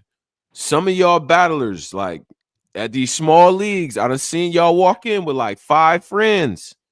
Like that little league that got 100 people in there, they could have used that. What's that? Multiply that 50 times that 5 friend group, they could have used that bread. You know what I'm saying? Right. Buy a goddamn ticket. Buy a ticket. Everyone should be buying tickets. Well, hold on now. It's 50-50 because again, you got to understand, media in the real industry, y'all, media does not pay to get in events. Oh, like You don't when have you to go pay. to regular hip hop events, because you know why media don't pay? Because media is basically free street workers. They're doing the groundwork for you. They're putting your stuff out there. They promoting it. So in the real hip hop world, media does not pay to get in events. I have to make sure we get on a list. We have to make sure you got to make sure on that media list. You can't tell me that some of the footage that Uncle Ra has shot footage from events, right? Whether he captures a bar or whatever, he'll get 100,000 views on that bar. That's more than and that little clip right there has more views on it than the battle when it drops, than probably the rest of the car. I've seen him get especially when the media, like what my man just said, especially when the media is an asset. Like if it's a new platform that ain't got no views, ain't benefit you, get your ass a ticket. But if it's a platform that you know is active on social media, they put out videos, they active on YouTube, they're bringing in at least 5,000 to 10,000 eyes on them at all times. Man. Yeah, you want to treat them right, because you know what I mean. It's just a common courtesy. I understand. You know, everybody should buy a ticket. Now, if you tell somebody, yo, listen, you got to buy a ticket, you have to buy a ticket. But if in most situations, media do not pay. Like I did see Easy Blog. I agree with some of it, but he had a lot of it kind of mistaken. Like media do not pay. Media do not pay for nothing. Like only in battle rap, y'all be trying to tax media to pay. Y'all want media to promote y'all shit for free. Y'all want media to pay for Polo. They hate the fact that it's like say if ESPN show up to like a local high school basketball game, right? The ESPN guys, right? Now if you show up at a local high school, chances are they ESPN here, y'all come in, get in the front row, whatever, right? In battle rap, what they'll do is be like, oh, y'all ESPN, y'all get more views than us on this game, so don't record while you in here. You know what I'm saying? And it's just, that's the world that we live in, where people will look at media that gets a certain amount of views or whatever, and then be like, well, shit, y'all might end up getting more views on y'all content than the actual battle. And it's media in battle rap gets treated like glorified fans. Like, I'm just being honest. Like in battle rap, that's a fact. No, I'm just saying. At the end of the day, I mean, this is the harsh reality about the shit. A lot of those media guys who come, like if a Rob Markman or somebody decide to come to the fucking Tyler the Creator show, he's a journalist. Like he went to school for being a journalist. A lot of these niggas are not. Some of these niggas just picked up cameras and are doing this shit. So those people have credentials as media platform. Like those actual hip hop guys have credentials as being media. A lot of these niggas is just niggas that did like, yo, we learned how to do this shit and operate in this space as quote unquote media. Right. Right. Nah, that's a fact too. That's fair. But I just feel that is 100%. But I just feel like I'm not even talking about those guys. I'm talking about like the hip hop is reals, the Black Compasses, the 15 Minutes of Fame, like all the premier like leagues and stuff. I personally feel if you do tell the media they have to buy a ticket, they have to buy a ticket. But I will say, in battle rap, in regular hip hop concerts, once you get that credential, that little media pass around your neck, nigga, you can walk around that bitch with no problems, no issues. And you know what I mean. But I understand in battle rap, because it's such a small community, and every dollar, what you just said a couple minutes ago, that 75 means something. It's not a corporation funding the event. It's a nigga from the block funding the event. So I understand that, but I do want niggas to realize, like, you know, Uncle Rod, even though his delivery was entitled, I'm not gonna lie, his delivery was ass, but tone is kind of right. Like, some people like Elliot. Let's say Elliot Wilson wanted to come to Power Moves. You think they're gonna make Elliot Wilson? Nah, he don't gotta. Nah, come on. And they would look absolutely crazy if they did, right? So why don't Uncle Rod get that same respect? There it is, right there. There it is. Because if anybody is due that respect, I like a dog like that. Nah. But hold on. Elliot Wilson, my man. I'm just saying, in battle rap, Yo, hip hop is real. 15 Minutes of Fame got a lot of subscribers. This nigga this nigga has videos that got millions of views. He is a big name in battle rap. Like 15 Minutes of Fame is a big name in battle rap. So I do understand him feeling away because like you gotta look, he's kind of like looking at like if Elliott Wilson was to come to a battle rap event, niggas is not charging Elliott Wilson. Nobody. If DJ HUD or any of these people that academics or any Dean Ross or any of these people in the regular industry, niggas is not charging them. Niggas is only charging. I don't feel like okay. All my life. Do you think Elliott Wilson is getting in or DJ Head is getting in the Drake show for free? That's a crazy name too, by the way. Crazy ass name. That's my boy. Y'all think DJ Head getting in the Drake show for free? Please stop saying that. Please just say DJ H. I think they get in the show for. I think Elliott Wilson for sure. He shows up. He's getting that show for free for sure, bro. All these, if anybody that's mainstream media shows up to a battle rap, niggas is not letting them pay. So my thing is because they see the value in them. They don't really be seeing the value in a lot of the media because niggas look at media like glorified fans. Like that's the dead honest truth. Like niggas look at media. In battle rap, I think niggas look at them as like, they just, they a little bit upward more. But I just feel like if one of the mainstream premier media come to a battle rap event, they're not making them pay. Period. Well, the thing to me that's worse than that, right, Polo, is that, if somebody from outside of battle rap media that just does content creation or whatever, like we said, Elliott Wilson or Jason Lee shows up at one of these events. Nah, Jason Lee gonna have to get a ticket. All right. Well, I'm playing. That nigga gotta get no ticket. That nigga don't gotta get no ticket. I'm saying that our community in battle rap, right? They're gonna treat those people better than our people. And that's ass. That's crazy to me. I'm sorry. That's crazy to me. Real. Because you know what? It's crazy because them same people be real, like they be appreciating, like, oh nah, that graphic you pull out, Polo, was fire, or they be appreciating the media. So it's like, damn, why and they would treat the outsiders. Nobody appreciates the media. They will treat the outsiders better than our own people, and that bothers me, right? Like that. Yeah, we already know y'all niggas. Y'all, who is y'all? That's crazy. That's crazy to me. Right? And honestly, battle rap is one of the subcultures that does shit like that, right? Like you're not gonna if I'm at a metal concert or whatever, this ref is gonna fly over some people's head, right? Like, but if I'm at a metal concert and one of the like old VJs like Ricky Rackman or whatever showed up, like old metal journalist type of person showed up, they're going to treat him like, yo, bro, get in the front line. Okay, we see he's gonna get in with the celebrities. You know what I'm saying? He's gonna get treated to a red carpet. They're not gonna shit on him because he's a part of it anyway. So fuck him. Like I don't like that type of stuff. Let me. All right, let's do I don't this like because let me do this because niggas almost 1,000 in the building. Now I'm really thinking about it. Yeah.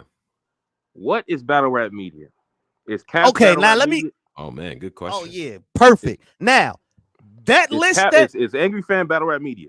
Now hold up, real quick. Shout out to my boy. Now I think Angry Fan is 100% battle rap media because this is why. When he was active in interviewing and all that stuff. Oh, the interviews. I'm be forgetting my nigga did do interviews. Yeah, now look, this to me is media. You have to do interviews. You cannot be media not interviewing niggas. Like, how are you media and you're not talking to nobody in the field? That makes no sense. My fault. Number two, you have to be putting out graphics. You have to be putting out some type of content. You have to be putting out some type of engagement where your fans is always engaging with you. The people is always you're doing something that's always pushing the conversation forward. LTBR. They go around, they do highlights of all the media interviews that people have interviewed, they've said stuff, they've did stuff, what I mean? That's something, that's a media criteria. Number three, like these niggas, just because a nigga buy a camera and a Shure mic, don't make him media.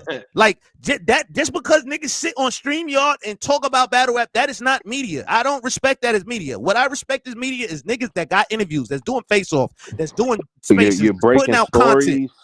Right. Yeah, you're breaking stories. You're helping. Yeah. You're making a narrative that goes forward in the whole in the community. And now because and some keep in mind, I don't like all these niggas, but I have to reference right. Like I start with Caps. Shout out to Caps. I But fuck with Caps. Yeah. I fuck with Caps Oh too. yeah, But that's if one of them if niggas. if Cap says some shit, right? Like if Cap says, "Yo, Av is COTY, and here's why." If he just makes a blog titled that, everybody's gonna talk about that for the next 2-3 days, right? Like that's to me that's it has to be a criteria.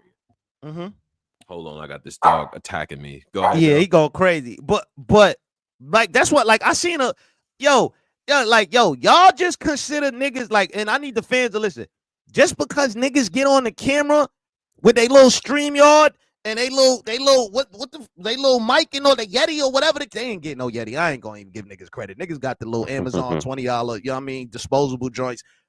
Just because they get a camera and a mic, that don't make them media, because that's a blogger. That's not media. Media is somebody that's always pushing the envelope. That's always doing something new and exciting. That's sharing clips. That's highlighting stuff. That's going viral off of sharing some of your stuff, like anything like journalism, just journalism, period, or any type of conversation. That's media. Niggas just sitting in front of the camera talking about, yo, I heard this nigga slept with this nigga and all this slept with this one and this one. That's not media, bro. That's just a blogger. Maybe those guys consider themselves bloggers. Like it's like a weird line. Then why every time media lists come around, y'all put these bozos on the media list? Like, who is these niggas? What do they do? I'm just being honest. What do they do? Like, what? These niggas don't do nothing. What do they do? They sit on the camera all day. Like, who is these niggas? Yeah. I don't see these niggas push. I don't see these niggas doing interviews and niggas. And then, yo, you cannot be media and then you saying, no, I don't do interviews. I don't want to talk to the battlers. That's gonna make me compromise. Nigga, no, it's not. You're media. You can talk to niggas. It's like, not, and they're lying. Everyone who says that is a fucking liar. I said it here first. Like, yo, these niggas is bozos. Like, let's just be real. Like, come on, man. Like, these niggas, like, come on, bro. That's not media. Like, I see. You niggas got to stop it, bro. Like, for real. Like, that's not media. You know what media is. You can tell what real media is. I think Jay Black, real media. I think Let's Talk Battle Rap, real media. Us, real media. I ain't gonna front. I do think Caps is media. No, I think the interview aspect right there is like, that's media. Like, he's shedding light on some people, giving some people, you know what I'm saying? That's media. Yeah, I think Caps is media. But he's more on the blogger side, where he might go off the rails, say some shit like. Well, now I don't think he's media no more, to be honest. I think he's more so on his blogger shit, especially after with all the cancellations and people trying to cancel him and stuff. I think he's more so on his blogger shit. But I think like media, you know what I mean? I think that was a great question too, because I don't think a lot of people know what media is. Just because a nigga get in front of the camera on StreamYard and is talking to y'all, that don't make him media, bro. He's just a fan. He's just a blogger. He ain't breaking down no shit. I don't be seeing niggas break down bars. I don't be seeing none of that. I just be seeing niggas talk about what other niggas is doing. That's it. I don't be seeing no breakdowns, no deep dive. Henny Man, I think Henny Man is real media. It is real media out there, but yeah. I just think it's getting the real media, because there's so much shit around it. Yeah. You don't know what's not shit. You can't make a distinction between what. I always thought that the distinction was that, okay, and it's not to downplay the stuff that bloggers do, because that shit is still, it's an important part of the whole shit. But I think like the media stuff is like, it's a little bit more that goes with that. Like France and them they write full journalistic articles about events, about, rankings. They, you know what I'm saying? They capture news stories for people, right? Like it's just a lot more facets to it. Whereas with blogging, it's like, these are your opinions. These might be the topics that you want to discuss. Maybe they're not even the things that are trending in the culture. Is just what you want to talk about at the time. You know what I'm saying? Like, so, and that's blogging, right? Like it's content creation. But I think the media stuff is a little bit more, there's a little bit more to it. You know what I'm saying? And some people don't want to take on that responsibility. You know what I'm saying? But right. I think there's a little bit more to it when it comes to You know, I mean, the distinction between media and bloggers. I mean, both are important, obviously, but you know, you can't. I do think there's a like when they made the blogger list and like we're not on it. I'm not necessarily mad, like, because I figure people put us in the media lane, right? That's why media is in the title. You know what I'm saying?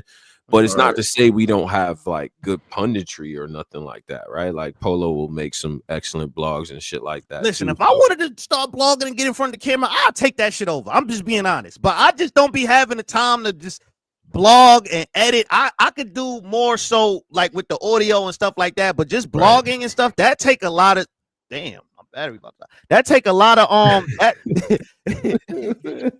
hold up, my bad, y'all. Hold on, I'll be right back. Nah, you good. I just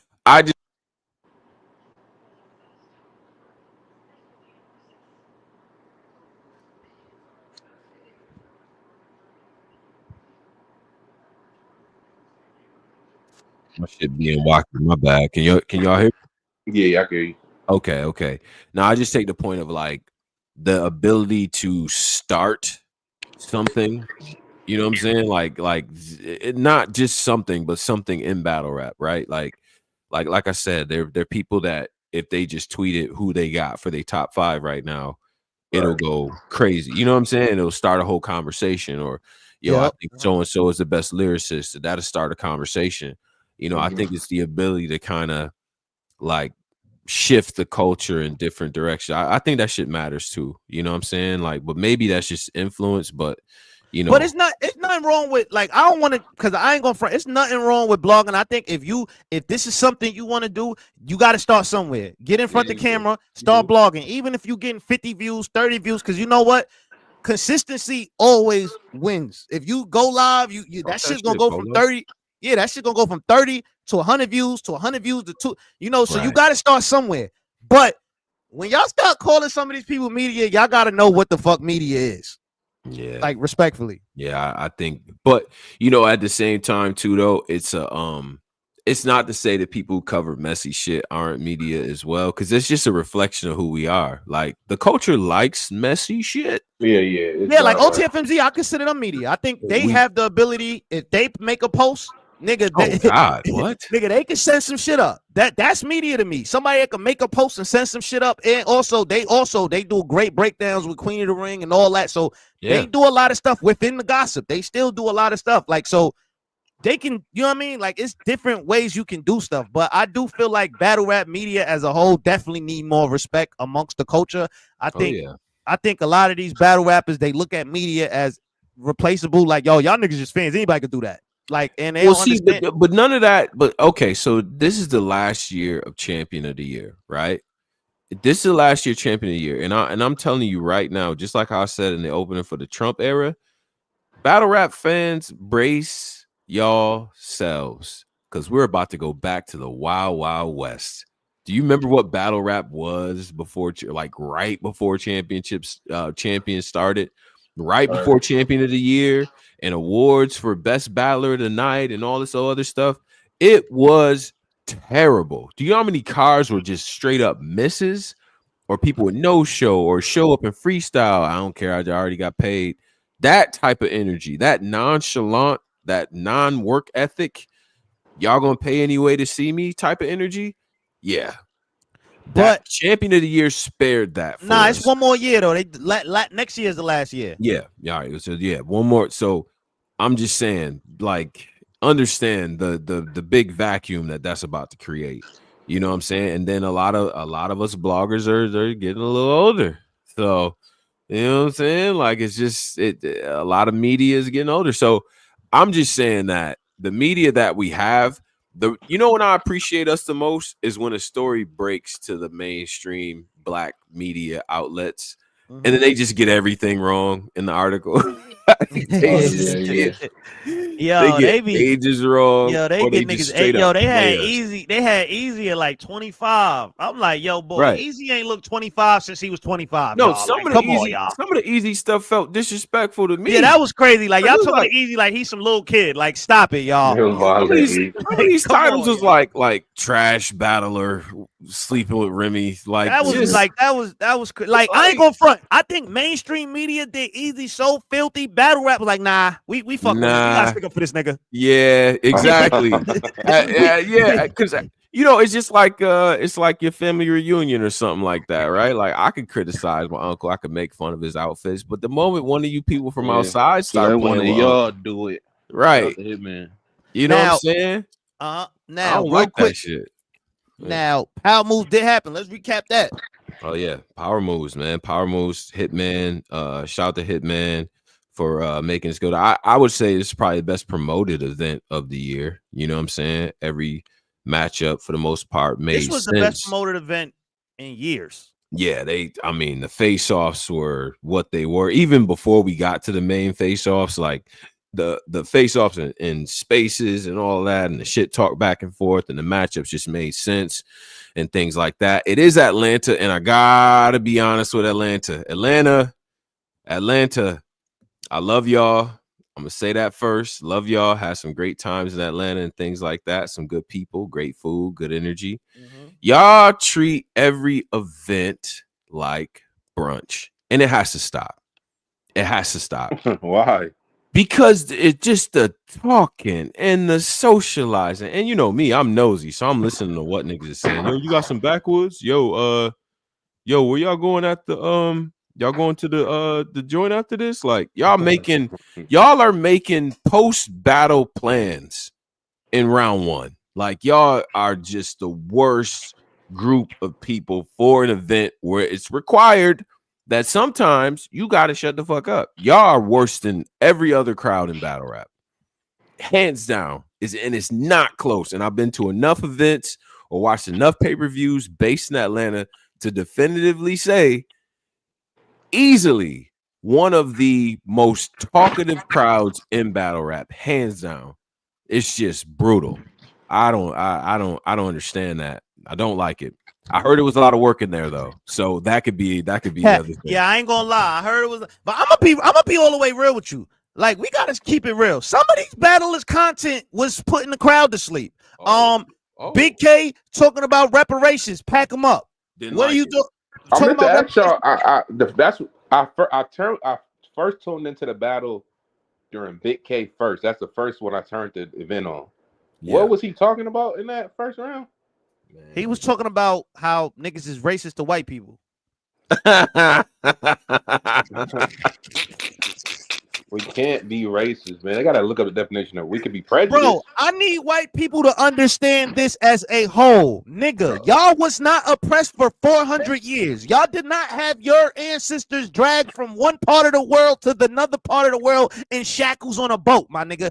You can't talk to us about racism. Y'all have to enjoy y'all privilege. Y'all don't know what that's like. We already started. Most black people started behind because of what slavery did. So it's like, y'all got to stop this. Like, stop acting oblivious to the fact that y'all got white privilege. Like, stop it, please. Right. Stop. Talk Polo. Yeah. These I niggas like is crazy. Like, that Big K round was a slap in the face. Like, yo, boy. And then you're going to do this in Atlanta? Of all places. The home of MLK and them? Huh? Yo, Andrew Young, like come really, on, bro? We don't. Come on, bro. Come on. Nigga, he out his mind. Like, and also battlers niggas have to know. Like, yo, the crowd. You gotta have some battle rap IQ. The crowd. if you in Atlanta and not like, even though I ain't gonna front the J2 Snake Eyes, I did like Snake Eyes material. I'm not gonna lie, but I can understand people saying, yo, you're in Atlanta. You rapping about all these gay people. What you think gonna happen? I do understand that. I understand people saying, the crowd. I think A-Ward, there's a lot of niggas. Let's break shit down. You seen everything? Posey, you still there? Everybody there? Yeah. Okay. So all right. No, point taken on that. You got to know where you at. I've always been an advocate of that. You know what I'm saying? Probably not the best place to say certain things, but at the same time, shit, say it. I would contradict myself because looking at the first matchup, right? Snake Eyes and J2, I'll say this from the outset. I actually enjoyed this battle the most out of it a lot. Yeah, I really, really like. I was thoroughly entertained by the battle. I thought they both had some shit. You know what I'm saying? I don't subscribe to the idea. Like, look, and listen, full disclosure here. You know, y'all know Snake Eyes is my man's, and you know what I'm saying? I got respect for J2 as well. But I'm gonna be honest. I seen there was a big debate about these things being said about J2 and things like that. Now, him being gay, we can talk about that. We can mention that, right? There could be bars about that, bro. It's just this is who you are. Now, I respect J2 because he's never tried to hide who he is and all that. He always stood on this is who I am. This is what it's about. I'm here to rap. You could talk about that all you want to, but I got bars for you. Okay. All right, but we still gonna talk about it though. We're gonna talk about it. If you could talk, if somebody could stand up there, right, and talk about how I'm not gangster or I don't really represent this, or you know, they done shot my friends, they done dissed my set and all types of stuff, right, for 3 rounds. Why I can't talk about him being gay? Why not? Why?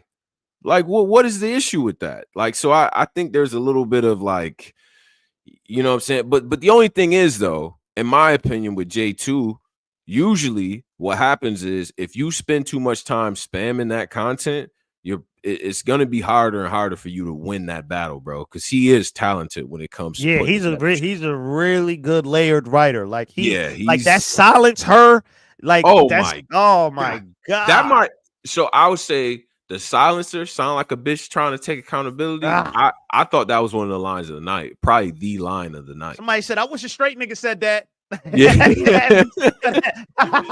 Hey, but then again, though, to that person who said that, who else would know that bitches don't take accountability more than a gay dude that probably hangs out with a lot of bitches who don't take accountability? J2, his ability, I pay attention to words and all that. He layers his like the way like that silence her like the word play on that is insane. Like, so that a nigga you battling a nigga that's thinking like that, yeah, you're gonna have to jump in a different bag. You can't just be gay. You can't gay every round. Like, you gonna have to. That's why I like this first. I thought Snake Eyes first was fire. I thought both of their first rounds was cold. I ain't gonna front. This was battle of the night for me. I'm not gonna lie. I think so too. This was up there. That Hitman Geechi was up there too, though. I'm not gonna lie. It was fire. That was fire. I ain't gonna hold you. But I just feel like for Snake Eyes, you know, even though me personally, I did have Snake Eyes winning 2-1. I have watched it again. It is a very close battle. I don't know why people are just acting like nigga got smoke. I don't understand that one. I don't see that either. I've watched this battle 4 times. It's a really good battle though, but I still haven't seen a smoke. But I just think with Snake Eyes, for future reference, when you battling, like if he ever battle, like you can't stick on the same subject over and over. Like, you got to create different angles with the subject. You know? The first was fire, but it wasn't like it was bad content. It just was the crowd was over it. You know what I'm saying? And in the big room scenario, it seemed like if it gets too repetitive, they don't want to hear it. You know? Yeah, because this was like a big room pit. Like, I never seen no shit like that. Yeah, that was niggas had a Webster Hall pit. Like, what? They had a pit. They had a platform on the pit stage, which is actually kind of like from a going to events mindset, that's actually not bad because now it's still pit style, but I can see everybody. You know what I'm saying? Like, okay. Please, for Bags and Bodies too, can you just make that a stage? Like, that was a lot of people in that motherfucker. And I also think the problem with a pit with that big of a crowd is because you're rapping in the middle of people, like, versus when you on stage, everybody's looking at you. When you in the middle of people, it's crowds around you. Niggas in the back by the bar having convo. Then this one, a lot could go wrong in a big stage pit. Like, I feel like a lot more could go wrong in a big stage pit. But I just feel like and it's hard. I ain't gonna front. I need the entourage behind the rappers. I'm from that part. I can't this quietly, like, this take the entourage out and it's just the battle. It's my nigga. This is not ESPN. This is not HBO. I do not want to see no one-on-one. I need the entourage. I need that full experience. Right. I can't. I need need to see the just need stupid that. look on your friend's face while nigga getting cooked, or Ah, or the crazy reactions from people, the jazz faces and all that different stuff, man. It's a part of it, right? Like I you know, have the entourages with the people. I like that. You know what I'm yeah, saying? I need the entourage. I'm not mad at the step, but I just need the like. I just feel like the entourage, it fits the battle rap, Yeah. the battle rap rollout, the aesthetic, the look of battle rap. Right. You Right. got the rapper, his people from his block, nigga, they all going at it. That's battle rap. Right. And as a fan, I used to watch battles and be like, wait a minute, he over on his side? Okay, who over on this side? Okay, you got Exactly. Young Ill over here. Okay, Calico over here. Okay. Oh, must be a Midwest nigga. Okay, they on a Midwest shit today. Like, you know what I'm saying? Yeah. Shit, stuff like that adds to the ambiance, and that is important. You know what I'm saying? Mhm. That battle was dope. I think the battle is close, in my opinion. You know what I'm saying? I think Snake Eyes might have lost the crowd a little bit in the second, but he still was saying shit.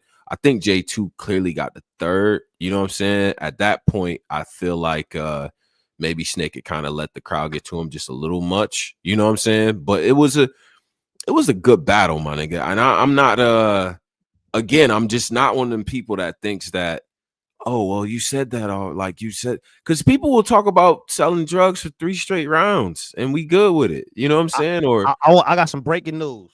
yeah. I don't know if I want to break it. You being that we broke down, we've been speaking about YouTube a lot. YouTube just reached out to us. We back. We good. Oh, look at us back in business. Oh yeah, we back in business, y'all. We back, baby. Back to business. Yeah. Oh shit.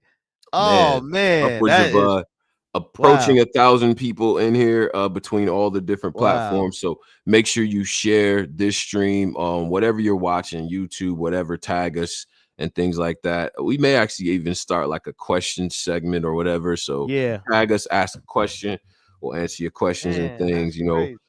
Black Compass Media on Twitter and things like that. And we got the multi-streams going. So big salute to that.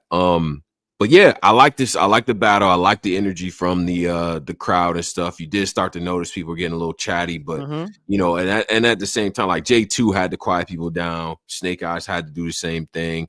It was starting to get tough because that first battle where like there's still people walking into the venue, and again, Black people, when we walk in, we got to let people know we here. Oh shit, my nigga that said he's gonna be here, he just showed up. Like, okay.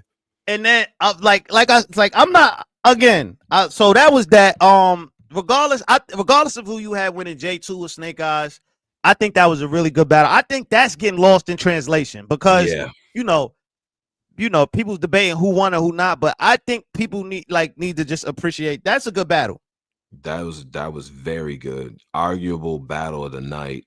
I enjoyed that battle the most of any of the battles that took place. And I think part of it is too because we know the Bags and Bodies stuff and the rivalry and things like that. And I'm just gonna address something just saying, Hitman, it would be good to book the winner of Bags and Bodies on this next one. I'm just saying. Do what you want, but my man Cali ran through that crib. Yeah, what's up? What's up, man? I'm just saying. I need to, like Cali should have been on that. I ain't gonna front, but I understand this was more like a grudge match. It was a grudge. I get it. Cali doesn't have any grudges against anybody, so I understand it. But just for the next time, yeah, because Cali cold. I ain't gonna lie, Cali especially in that tournament, in that house, man. Shit. Belt that. Yeah, Cali Cole, man. We gotta definitely get him up here. What's the next? Okay, so that next was that situation. one. So yeah. Posey, hold on, let me just hit pose. Okay, go ahead. Yeah. So we had that battle. I do want to know who y'all have winning that battle. So let us know. 2-1 Snake, 2-1. Did y'all hear me? Yeah, we hear you now. Bro. I was talking. I was running my mouth like that. Oh shit! I was wondering. I'm like, yo, this nigga don't usually talk to us, Pose. What you saying? Nah, but I was talking. Nah, but it's go ahead. We good. I chimed in when he said the monetization track. I was like, oh wow. Oh yeah. Yeah, we back. We back, baby. Okay, we back. Okay, now go ahead though. Yeah. Yeah. Oh shit. So that was like, Nah, I need y'all to understand this, y'all. Like, this shit is fun. It's beautiful. We love doing this, but like, nigga, dumb snatching that in our biggest bag a month was in a while. That shit that hurt a little bit. I ain't gonna lie, y'all. I had to take a month off. That hurt a little bit. Yeah, that was wild. Right. But who you had winning? Snake Eyes or J2, Posey? I didn't even. The first battle I seen was K and Twerk. Oh, you didn't even see it on the joint. Okay. Okay, so but I seen some of them little like clips, the accountability. I seen random like clips of it. I didn't see the whole battle. Okay, I think the next battle was Av and A Ward. This battle made me upset. Yeah, A Ward got his ass. But yo, look, A Ward first. Wait, A Ward died? Nah, he died. He didn't die. Oh wow. Nah, he died. No, he died? No, so look, the first round, his first was fire. I'm saying Av first was crazy. But when it got to that second and third, Av was talking to that nigga like a little boy. Yo, I gotta see this. Av was like, nigga, why you always telling people about their accolades? You ain't even got 1 million views yet. I was like, ooh. Yeah. I started to pull out. Was he in that Aim That Better punch? Nah, he was in the yes, sir. Yes, sir. Yes, he was in that Aim That Butter bag. Same consistent Av that we've been seeing, and he was up there rapping. And you know, the reason why I was mad at this battle is because this is when they got extra chatty to the point where, like, you could tell when an MC is like yelling to try to like rap over the crowd chatter and all that. A Ward starts losing his voice. You know, him and Av just have these like moments where they just trying to get the crowd to be quiet. People missing punchlines and then catching it later. Oh shit. He's like, yeah, I know. Y'all gotta listen. Like, you know what I'm saying? So it kind of took away from the aesthetic for me. But Av was on his shit, man. All 3 rounds. You need 3 rounds of work to deal with Av. You do. You need 3 rounds. Usually we get 3 rounds from Ward. I think the combination of whatever was going on with the crowd, his voice started to go. Then Av was just loaded the fuck up, bro. Second and third, loaded up. Ain't that Butter Av different? Yeah, he was just straight up wilding. And oh man, you know what? Now is the time to revisit this these things, right? I just want y'all to do this time machine a couple months ago, you know, maybe 2 months ago or so, when all y'all was ready to send that belt over to let's do it. Giving them COTY in the summer. I'm just saying, it was July, Polo, and they was ready to send the belt over to Edgewood. Like, you know what I'm saying? Shout out to Maryland. Yeah, I know. You know what I'm saying? They was ready to send that belt to Maryland. You know what I'm saying? And all of a sudden, it became real cool to say that belt might need to go back to Virginia. I'm just saying, you know, it's just interesting how these things work. That's all I'm saying. Now, I'm not gonna lie. I had a blog where I kind of broke this down a little bit. Well, we can get into this real quick. The COTY is definitely tough right now because Av got a storyline, yo. He ain't really lose this year, but Tay-Rock been this why COTY, I feel like for next year, I think they gotta up the rules, like, cause it's a cheat code battle as I know this is doing. I'm not saying Av did this. I'm just saying in general, niggas is loading the bottom of the year up and the top of their year they just coasting. Oh, that's been happening. Yeah. But it's happening. I think that's a good strategy though. No, it's a great strategy, but I just feel like it's not really fair to like somebody to, like, let's say my top of my year was crazy. I took all my big battles the top of the year. I don't have no big battles left for the end of the year. So it's like now I took all my big battles at the top of the year. Nobody, everybody in battle rap forgets what happened in January. That's why it's a good strategy. Exactly. January, niggas forgot what happened in June. Like, that's what I'm saying. Like, niggas be forgetting shit. So if, like, I'm noticing the battlers, like, they are pushing the end of the year is always a war. Niggas just be leaving the top of the year open. But I just feel like, I don't know, man. It's kind of because this will be the second year straight this has happened. Like I feel like this happened to Twerk last year. Big K got active towards the end. Stole that from him. Right. Then, I thought niggas said Rock done. Like Rock is he's done, right? Because he lost to Trez. What's the name? Yeah, Trez beat him, and then he, you know what I'm saying? So man, that don't mean he done. Stop it. But y'all gonna make me, y'all gonna 30. Niggas gonna make me put that blazer on and get on that table. I ain't gonna lie. Nigga, y'all bugging the hell out. 30 and he's done. They said no. They said he lost multiple. Well, he's had not great showings. He lost to Jazz clear. He choked against Loso. He has multiple chokes and multiple bad situations and all that. You know what I'm saying? The Trez loss was pretty bad. You know, and then there are battles that people feel like he won that he actually didn't win, which is a whole other controversy to itself. I mean, I don't subscribe to that. If you won the judges, you won the damn battle. But you know, I can't stop how battle rap fans feel. For sure. Did Geechi win COTY when he lost the Trufo that year in the tournament? Yeah. Oh, that was wrong. Was that year? I thought he won like 3 years straight. He didn't win that tournament year when he lost. I think that might have been because Rum lost in that tournament too, didn't he? Yeah, y'all gave him Rum lost to Fawns. Yep.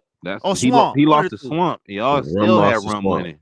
That's what I'm saying. So Rum Nitty has lost a tournament and still won. Posey ain't shit, man. Y'all still had Rum winning. That's what I'm saying. And they saying that Geechi won when he lost to Sean. Yep. Yeah, you could. He didn't lose. Respectfully, I went back and watched that battle. He was wilding. That's one of my favorite Geechi battles. Nigga said Sean was wilding too, though. But he fake stutter. What he say? He's stuttering. He fake blood. That's food coloring. He was talking and shit. That's a good battle. Corner guy whoop you up. Like he was talking crazy to instead in that battle. But look, I never thought that people. It has to be debated, right? It's still going to be a debate. To me, Tay Rock is still the front runner based on. If a nigga didn't lose no rounds, Tom, y'all telling me average? I know. No rounds. There it is. Or not lost no rounds, but he hasn't lost no battles. How is he not the front runner? And you telling me what's the name lost 2 battles? Clear. Yeah. Right. How Ad made the front runner? Yeah. Good point. I mean, so because now we're gonna have to start breaking down strength of schedule. We're gonna have to compare the schedules. We're gonna have to really dive into the material. Who had the better material for the year? We're gonna have to really dive into all the categories for that. But it's gonna be tough. But I don't know, man. Y'all understand that Tay Rock needs this because it's the last champion of the year. Yeah. No, next year Tay Rock champion absolutely needs to win this shit, or this shit. It's gonna be it. Listen, all I'm saying is, win it though. He already a legend. Like, what does this? No, but like this would make it like, bro. Tay Rock been going crazy for like 10 years and never got an award for it. Right. Never got the championship. How we had champion for 10 years, he never got one. Not 10. We had it for 5 years. He never got one, Polo. But it's because of his schedule. How Tay Rock's schedule. I'm gonna be honest. If Tay Rock got a manager, I don't know if he do. He just booking the shit himself. His scheduling for his battle has no strategy. Like that nigga battle a legend in January. He'll battle 4 legends January, February, March, and then just do league 1 round, this different type of stuff for the rest. Like he got his scheduling got to be a little bit better. Like I feel like that Av battle happened too soon in the year. I think that Hustle battle happened too soon in the year. I think these are all battles that he could have pushed, could have happened down like a little bit later. If Rock don't win champion year, damn. Is this J Black for last year for sure? Yeah. No, next year. Yeah. Oh, so Rock don't. If he lose this year, he has to put all. Well, he don't have that many battles to try to win. Only thing he can do is battle easy. Yeah, I don't. Yeah. Oh, he can battle Lux. You want to see? Nah, I ain't gonna fight. I just want to see Loaded Lux battle, man. That nigga throwing soul food watch parties. Oh yeah, I'm gonna let Lux slide through. Lux this, yeah, I ain't gonna do that. But nah, That nigga, that nigga Rock. Yo, that man. nigga Lux said this Saturday we live. Lux is like, we gonna let Lux go through This customs, Saturday man. we live, baby. Shout out to Harlem, man. You gotta Lux get your the money, man. man. You know what I'm saying? But But Rock, bro. If he don't win, he has to. If he don't, because it seems like the projection is he losing this year. But let me explain to you how this is gonna go, right? Pose. This is how it's gonna go, right? You hear how we talking, what we saying up here, and there's another brother too that has a very strong case to be in consideration as well. Swamp. Right. So I forgot about my everybody, nigga Swamp. Yeah. so this is, but it's November, right? It's November. So all this cool shit we saying right now, you know what I'm saying? That's cool. That's cool. Once champion of the year time rolls around, that's when the emotions start. The emotions pose. They already just went at it last week. No. Them and Polo, you notice them pre-champion of the year emotions. Rock had 35 battles, nigga. He was battling everybody. He was on every card. Like the chorus, the fandom and the different hives of the various people. That's when they start to come out and get crazy. And that's when everyone's gonna forget all this shit that we saying until them people get at that table and they have to look at the entirety of the year and break this shit down. I'm telling you right now, it's cool to say all this shit now. It will not be cool to say this right before champion of the year. I guarantee you. It happens every year. Every year. Now, this the thing though. I see a lot of not a lot of people, but I see some people saying that ad battles is boring. I'm kind of with that. I don't really remember nothing from ad battles. I'd rather watch Tay Rock. Boring me. So if I hold up, so if I'm on the panel and I am in there and I'm just letting anybody that might be on the panel know if I'm on the panel and I know that's going to be an argument point for me. I agree, right? Like, okay, that is battles are boring. Say if I'm a battler and I'm beating, I go through a crazy year. I beat Lux, Smoot, Rock, but they all Tim Duncan type wins. Like, oh my, they're not exciting. Like, what's going on? Lux choked, Mook choked in 2 rounds. Like, I got through these battles, but I won every last one. Do I still get champion of the year for boring battles, Tim Duncan type battles? I'm gonna get so mad. You I ain't going front tone. I see that narrative. I hate it. I fucking hate it. This is battle. This is battle rap. This is battle rap. This is can you say better shit than the next man? No, but what if I'm getting? What if I'm winning off of like technicality shit? But what if I'm winning off shit like, oh shit, Lux choked. The next battle I got with Mook. Oh, Mook had a bad third, and I had a decent first that was a little better than.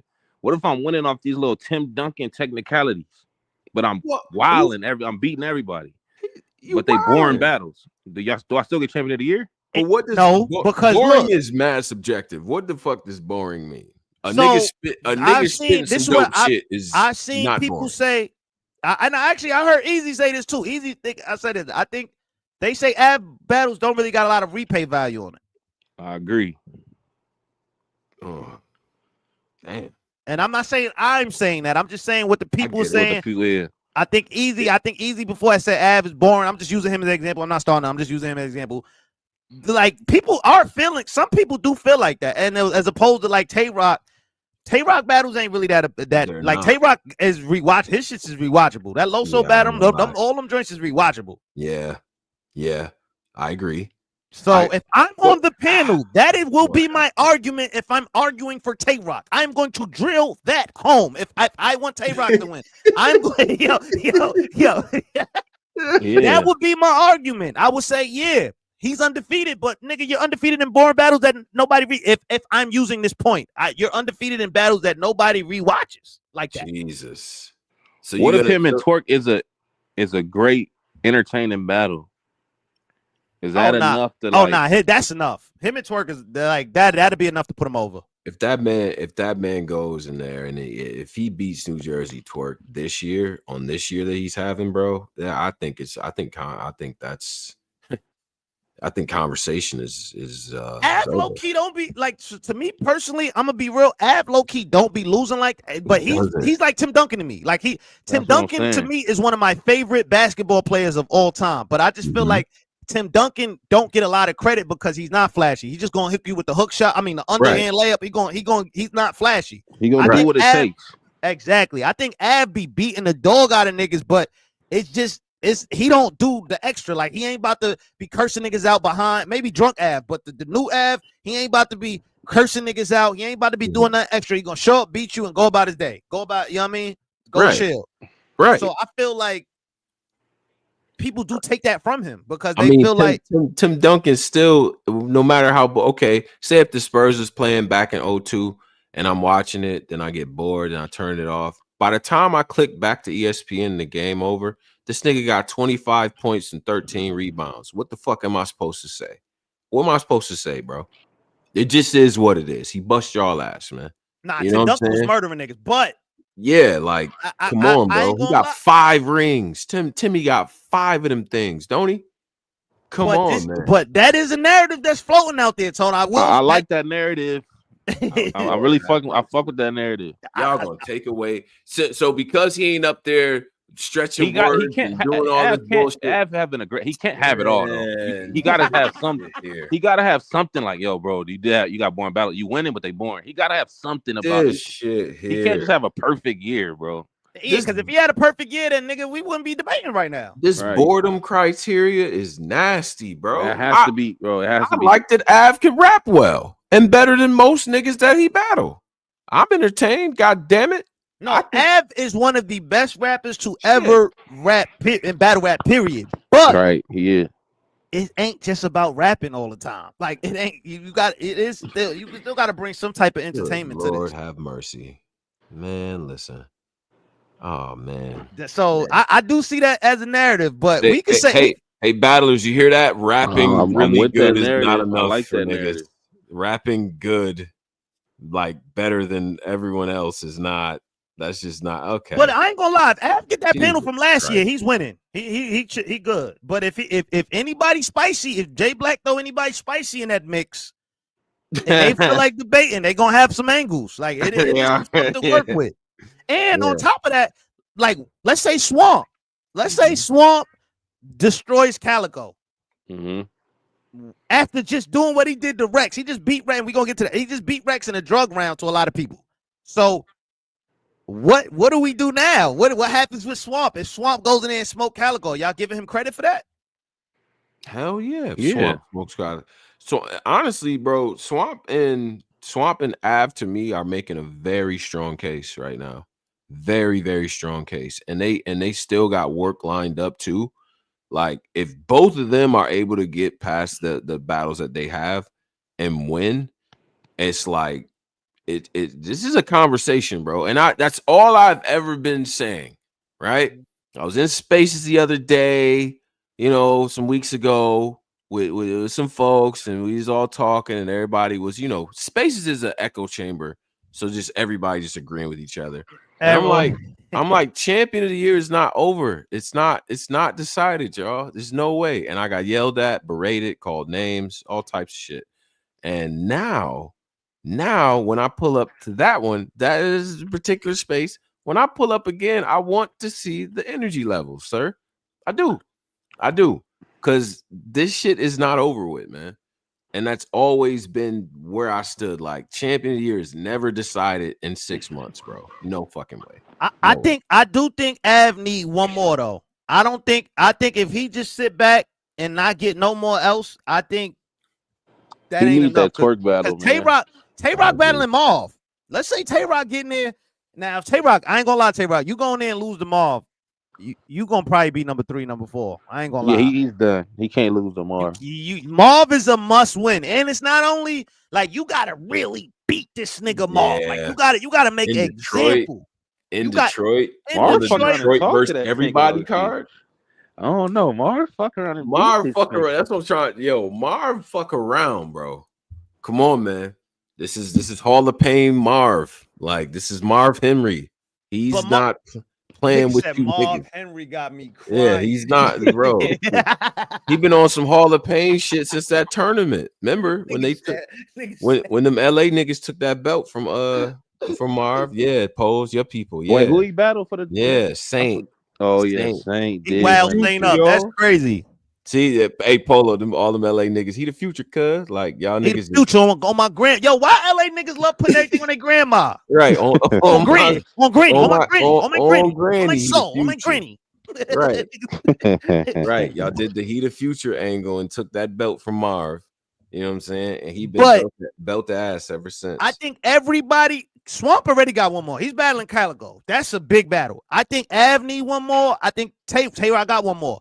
And Tay-Rock might be he might, it's another card coming out. So yeah. You know what I'm saying? So he definitely it ain't, this is not clear by any chance. I think John, if he would have battled Cassidy, he would be in his talks too. But I agree with that. I think the Cassidy battle not happening. That knocked him out. So I think right now, Wait, Cody, so if he would have beat Cassidy, he's in the talks with Cassidy? He has to be Posed. Hell yeah. With that voice. John fake. He caught Coffee and like he fake. Come on now. He got Sirius Jones on short notice. He got Coffee up out of here. Shit. Who else he battled this year? He had damn. We just did the last battle. Jay Mills, Cassidy, and Mills. I guess that's enough to get champion of the year. See what he doing? I don't like what he's doing. I'm just asking. I'm asking actually. No, I'm going right to the. Let me go right to the shit because I don't want to forget nothing. He battled Jay Mills, Sirius Jones, Cassidy, and Coffee. Yep. Why he can't be in the talks? Nigga had a 2001 type of rollout. Yeah, that's what I'm saying. Like I don't know, man. Why he doing Nigga battled all the 2001 heroes. Like nigga just I ain't gonna lie. And he beat him too. He did beat them niggas though. You know what I'm saying? Yeah, but that Cassidy W would have meant something. Oh, bro. Frack. Shout out to Bud, man. Frack. Yeah, Frack. Him and Frack had a great battle. That was a good battle too. Yep. So right. You know I'm saying? Shout out to Frack too. I see you on yeah, the Frack battle too. That he was on Castanet. He was you look like a white IPA. I'm trying to involve with them today. Like he was whooping them white boys' asses in there. Nah, but they had a ringer in the crib. Like that's crazy. How you gonna have this fucking ringer in the crib? This whole this star battle rapper that's posing as a regular fan kicking our ass. Like dude with that little hipster mustache had no idea what he was in for. No idea, bro. Like, if I was one of them NPC white boys, I would be mad as shit now, like going on Twitter and then realizing that, oh, wait a minute, this dude is a professional NBA level battle rapper. Like, bro, how did Frack get in that? LA. Castanet is in LA, so you know how. You in LA, you know how that shit go, nigga. Yo, Castanet over here, pull up. All right. He need white rappers. I think Frack just like slipped under the radar on some like oh yeah, come through, bro. Like they didn't even know who he was. They just thought he was some random ass. Like they was giving him a shot. He's like, yo, this nigga. Meanwhile, this nigga's on TV. Yeah, I think he did the Bleacher Report. What's the shit? Yo, he did the ketchup hot dog. He on Wildin' Out. He was on Wildin' Out in crutches. He's super viral for rapping, and this nigga has millions of views on TikTok. And you got this nigga, and you got my man Frack just beating the dog shit out of these random white dudes. I'm like, they have no idea, bro. Like that was some ringer shit. That's like when when I at this gym I used to go to, I didn't know that a lot of like G League and overseas players be playing here, like niggas. But these niggas is old time. Bro, these niggas is dumb nice. Why are y'all here? Why? Right. Why are y'all here? These niggas is hitting fadeaway half court shot. I'm like, yo, get these niggas the fuck up out of here. What if y'all like? Why are they here, bro? Go somewhere. Like Frack was whooping them dudes' asses. Like I felt bad for dude with the mustache. He was turning pink. Oh, he was sick, bro. That nigga was bro. By the time it's done, like a bottle of Pepto-Bismol. He just looking at the camera like Jim from The Office, just looking like, I'm just getting my ass whipped. Why niggas get to do everything, man? In front of a million streamers. Nigga got cooked in front of a million people. It's crazy. Crazy. My nigga Frack. Shit. Let's All right, so let's you got the Big K and Big K and Twerk, and then we got Hitman, and we got Big K and Twerk. We already spoke about this. Big K wilded out with this angle. I don't know, man. Big K, I got a hot take, man. I got a hot take. What's the hot take? It's like he's having a worse year than Chilla Jones. He's having a horrible year. 1, 2, nigga, that was only powerful in the blue room. Oh wow! He was only powerful in the blue room. He got out that blue room, nigga, looking real regular. He looking like Popeye without the spinach. I'm being honest. Nah, don't do my boy. He looking like Popeye without the spinach, without that blue room. Niggas putting foot the boot on him. I don't know. I don't get his approach for this battle. I don't get it. I don't understand it either, bro. I don't know. I think maybe it's one of them things where you feel like you done already beat the game, so he got the belt. You know, he was being too nice to. I don't know Big K for doing. He's usually in this nigga's a dick eater. Like he's usually in that bag. Yeah, I don't care what he's saying. He's lying in his raps. He's dick eater. He always talk crazy about. I ain't never see Big K this friendly. Yeah, he was friendly with Twerk. I don't understand what was going on. I like yeah. I mean, you know, it's just interesting to me because like. Again, I just think he beat the game, and now what am I even mad for, right? Like, what am I mad for? I just took a nice trip to Atlanta, got paid some racks around some nice looking women, and you know, but they're gonna be remembering how you got your ass whipped the whole night. Yeah, maybe he feel like it's over. He got the belt. Like already. I don't think K gives a fuck. Yeah, not for nothing. This goes to show you that Twerk should have won Cody. I think this was one of those. Twerk, Twerk should have won Cody last year. Like, let's be honest. I don't know how Twerk did not win Cody last year. Yeah. After that, especially after that Mook battle, I don't know what the hell them niggas like. Yo, I need to know what weed niggas was smoking before they turned that camera on. Like, how the hell did Twerk not win Cody? Yo, bro. I went to the fans, bro. Remember, it was tied in that room, bro. Remember, we was there. It was tied in the room, and it went to the fans, and the fans had Big K. No, we wasn't. I wasn't there. I was on camera watching. I thought we was at that one where it was. Hell no! Last year was the Oh, that was the panel and Chilla Jones and them. Yeah, that was Chilla Jones. Wasn't it? Yeah, it was. Man. Oh, that Chilla Jones year. That was last year? That was last year, bro. Yo, what are y'all serious right now? That was Chilla Jones and them. It's so this year felt real long, though. I'm not gonna lie. This year felt like 3 years in one. Damn, I feel like a long time ago. Yeah. This year was extremely long. I'm not gonna lie, but that was last year. Then Twerk should have won that. So, but you know, you couldn't have gave that to niggas. Still be mad at like. Imagine if they would have actually gave it to Twerk. The catastrophe this culture would have been in. Like hell nah, man. Yeah, they would have been in shambles. Niggas would have been in shambles. If it was giving the belt to a nigga that did it. The URL award, and also they put the pressure on them with that URL award shit. The URL award narrative. There it is. So, even though most of O-Red's battles were on RBE that year, but no one ever talks about that. O-Red got a Cody? Yes. Yeah, 20. He got the first one. The first one. Oh, yes, right. Damn, trivia question. Come on now. Because Shuni, no, he got the one Shuni was supposed to win. We ain't doing that. I don't even think she was 17 on that list. I thought Shuni was. I thought the year before they said Shuni or somebody. They said Shuni or somebody should have won the year. But I'm trying to time travel back to that. I think it was between Tay Rock and O-Red that year. Yeah, it was like a very short list. Because you know Rock has finished second like mad times, but that was the year that I meant Tay Rock. Yeah, it was Tay Rock. That was the year that Rock and Sharon battled, I believe. And okay, that was Rock. Yeah. I don't think about Shuni, but Shuni was in one of the talks of one of I can't remember which year, but I know. No, that's what it was. It was the year before, but Cody didn't exist, and I think they like said she probably would have won to something like that. I got to go back in time travel. She's still the one, like she's the first woman to make the Cody list for sure. I know that for sure. That's another little Cody trivia. Hey, Jay Black, if you listening, which I know you are, make Cody trivia, please do it. Cody trivia. Okay, so Rock was supposed to win the first one. Okay. Yeah, I remember now. Rock was supposed to win that. How did O-Red win? I ain't even gonna time travel. That was a long time ago. It happened already. O-Red was putting belt to ass, and the narrative. Big K, he beat Show Off. Forgive me, Show, but he damn near retired Show Off. He had Av. He had like Yeah. a crazy run. Yeah, he did. He had a good year. Did he get a belt? I never seen that nigga show off a belt. Yeah, he had a belt. Yeah, he had a belt. Yeah, no, he brought the belt out. Remember him and Cortez had a great battle at the Volume, and he brought the belt out. He brought the belt. He had, I think he got the ring too, or that was with Geechi? Good Lord, he was wild in that first battle. Man, that's crazy. That nigga got a belt. I forgot.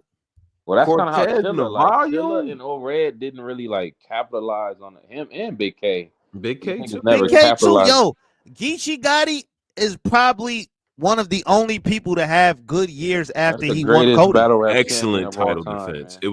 It was so great. He won another one. Remember this back-to-back. He won 3 belts. He's the greatest battle rap champion. He has 3. Yeah, I don't think we. But this is the thing, Tay-Rock, you got it. I think you have. If you listening, you have to smoke Marv. Like you can't go in there and it can't be a debatable classic. You're gonna have to you're gonna have to rap the best you ever did, because this is gonna be one of the last. It's in December. This is one of the last memories fans is gonna have of you battling. So you know what I mean? Like you want to send it off right. And I think Swamp can make it very weird if he somehow clears Calico in Detroit. If he's able to clear Calico in Detroit, do you know Swamp would have beaten Calico, Rex, and Verb in the same year. So that's damn near. Yeah. That's crazy. That's crazy. I mean, so all right, but battle, but beating up on niggas that's kind of. We not doing that. Like these niggas, like Rex not in his prime no more. He damn near done. Verb. Rex was just putting belt to ass. Verb this year. Rex has had a good year this year, bro. Nigga said Calico fuck around and lose because he running the event. So niggas that run the event be losing for the most part usually. Right. So I don't know, man. Verb was chastising Swamp for the better part of 2 years, man. Hell nah, bro. No. Swamp came in there and won decisively, man. I can't do that. Nah. And Rex was on his shit before he got to the Swamp battle. He was. You know what I'm saying? Yeah. So, and then Cal owed us the redemption game from the Reed battle. So hell nah. If Swamp winning all 3 of them, bro, we got a conversation with the congregation. Shout out Swizzy, man. When did this Swizzy name come? I think that was Verb that did that. Shout out Swizzy,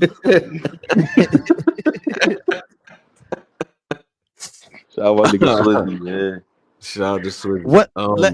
Let's get to the last one. Geechi versus Hitman. Man.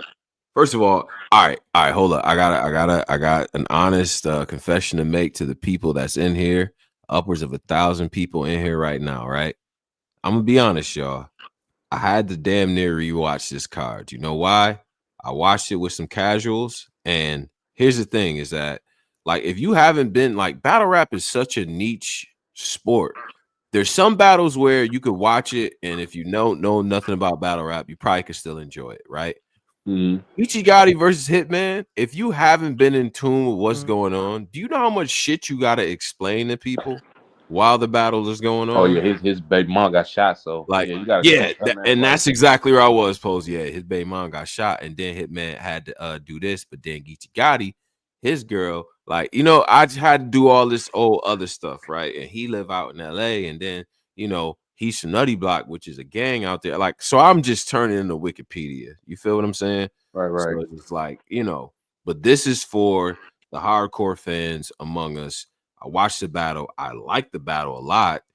I'm gonna say just out the gate, I was worried about Hitman so bad when this battle started, bro.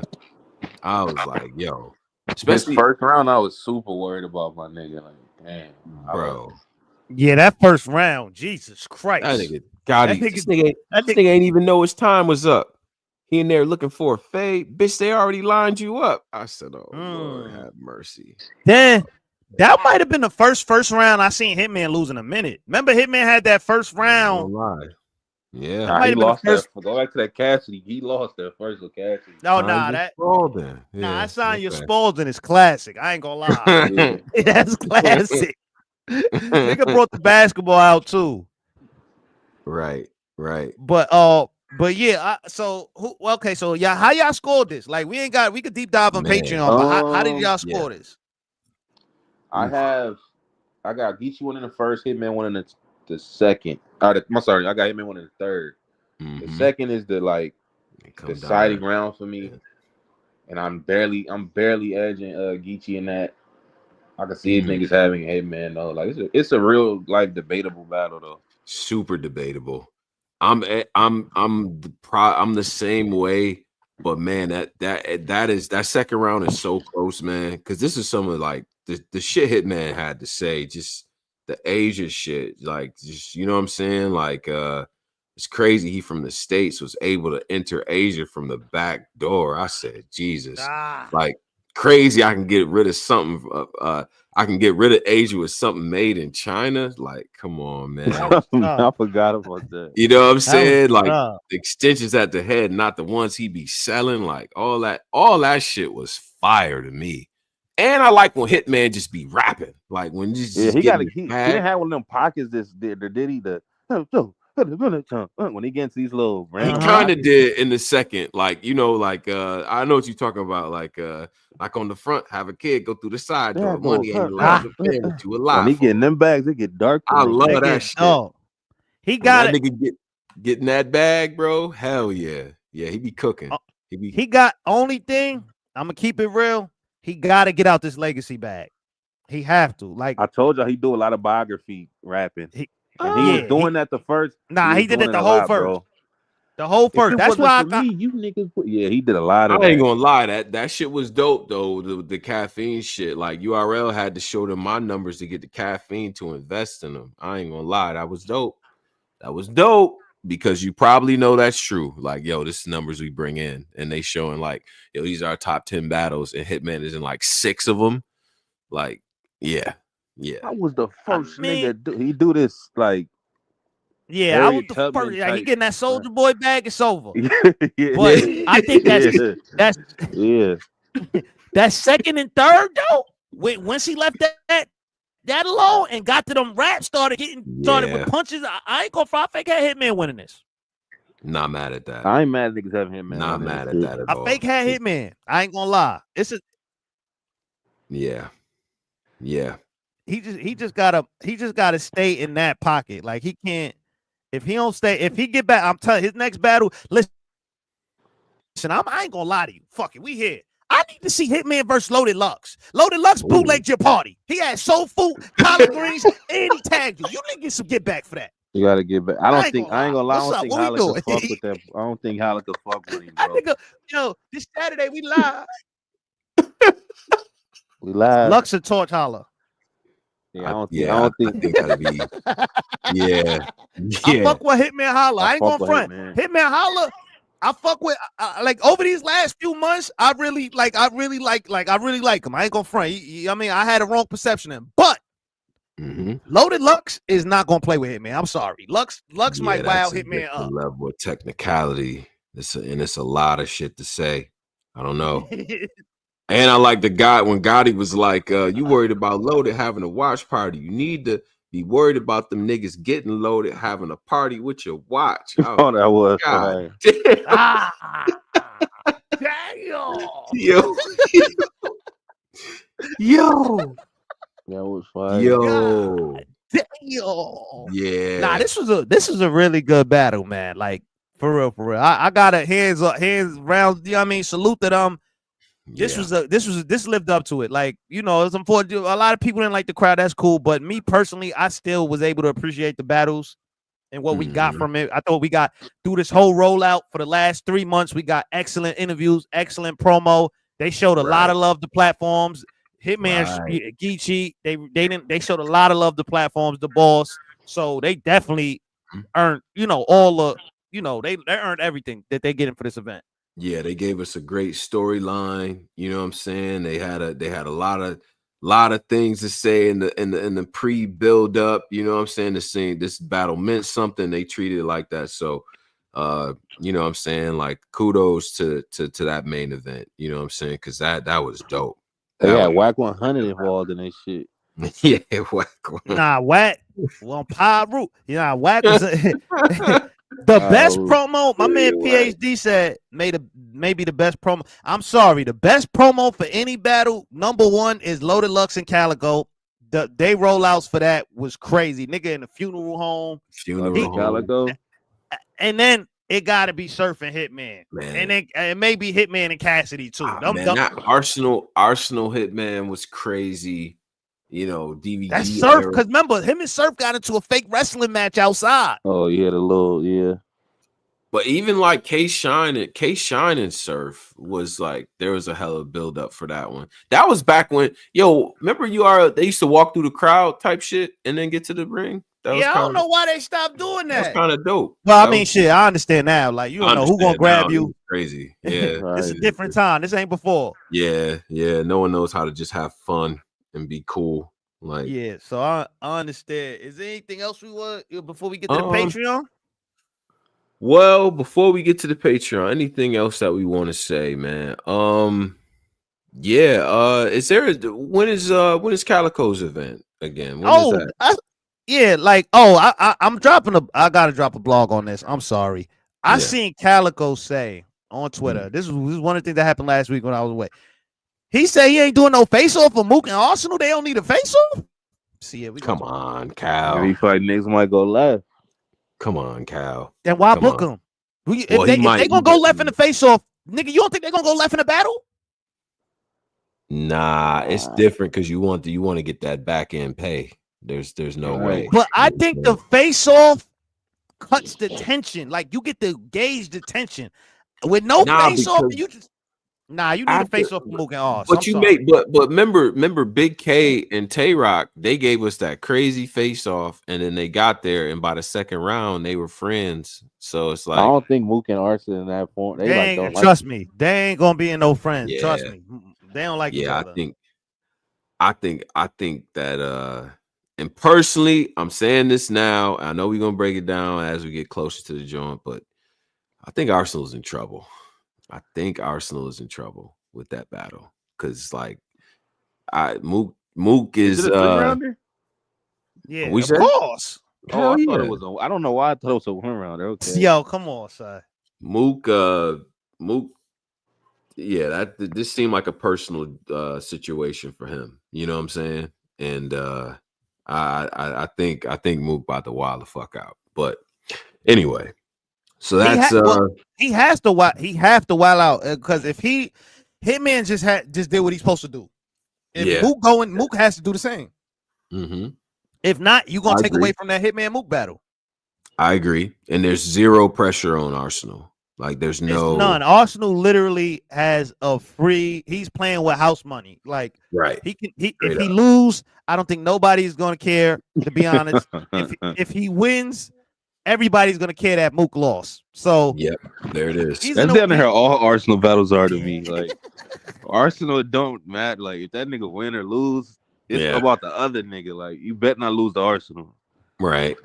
He's already done it. He's done everything at this point. Right. So yeah. At one point, Arsenal was the view nigga. Like he was the one being able to talk all these. I mean, he still is, but he was like big when he was active in battle rap. He was big on that nigga. I get the most views. Arsenal's got a lot of views. Yeah, he was chastising niggas back in them. What is his like? He got the most battles. What is his thing? His rollout? He got the most battles, right? I think he had the most views for a while. Though.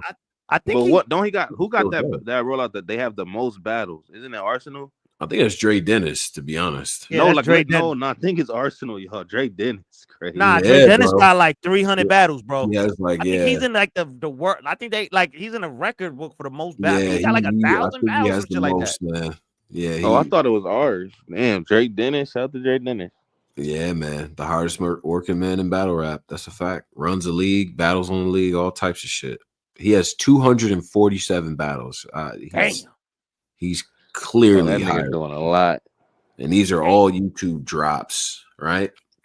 So anyway, Black Compass Media, big shout to everybody, man. Upwards of 1,000+ in here, man. Make sure you hit the like button, subscribe, ask your questions in the chat. You know what I'm saying? We're interactive. Join the Patreon and join the Discord as well. I got a Discord link for everybody that's in here. It's only gonna work for the next hour or so. So yeah. you know what I'm saying? So you're able to use that link to get into the Black Compass Discord and everything like that. It is. I'm gonna be honest. We welcome all the ladies that do listen to our platform, but keep in mind when you get in there, Yeah, it's a hectic in the Discord, ladies. So it's the streets in there, like it yeah, is. It's like we got street niggas from all over the map, even some from overseas. So just you've been warned. You know ain't what I'm nobody saying? gonna be calling you no B's and hoes and H's Nah, and we none don't of do that. We that. monetize now, so I gotta, but Yeah, but we don't Right. do all of that. But if you gonna, you know what I'm saying, we equal rights. You know what I'm saying? Like, so, it's just, hey, listen, you want to talk that shit, they gonna talk that shit to you too. So shout out to y'all. Join the Discord, join the Patreon as well. Follow Black Compass Media. Big shout out to everybody, man. And y'all niggas do y'all thing, man. Any wise words for the people, gentlemen? get the I Patreon. said get the Patreon. We had it over to the Patreon now. Yes, sir. Yes, sir. Black Compass Media, we up out of here, y'all. Peace. Salute.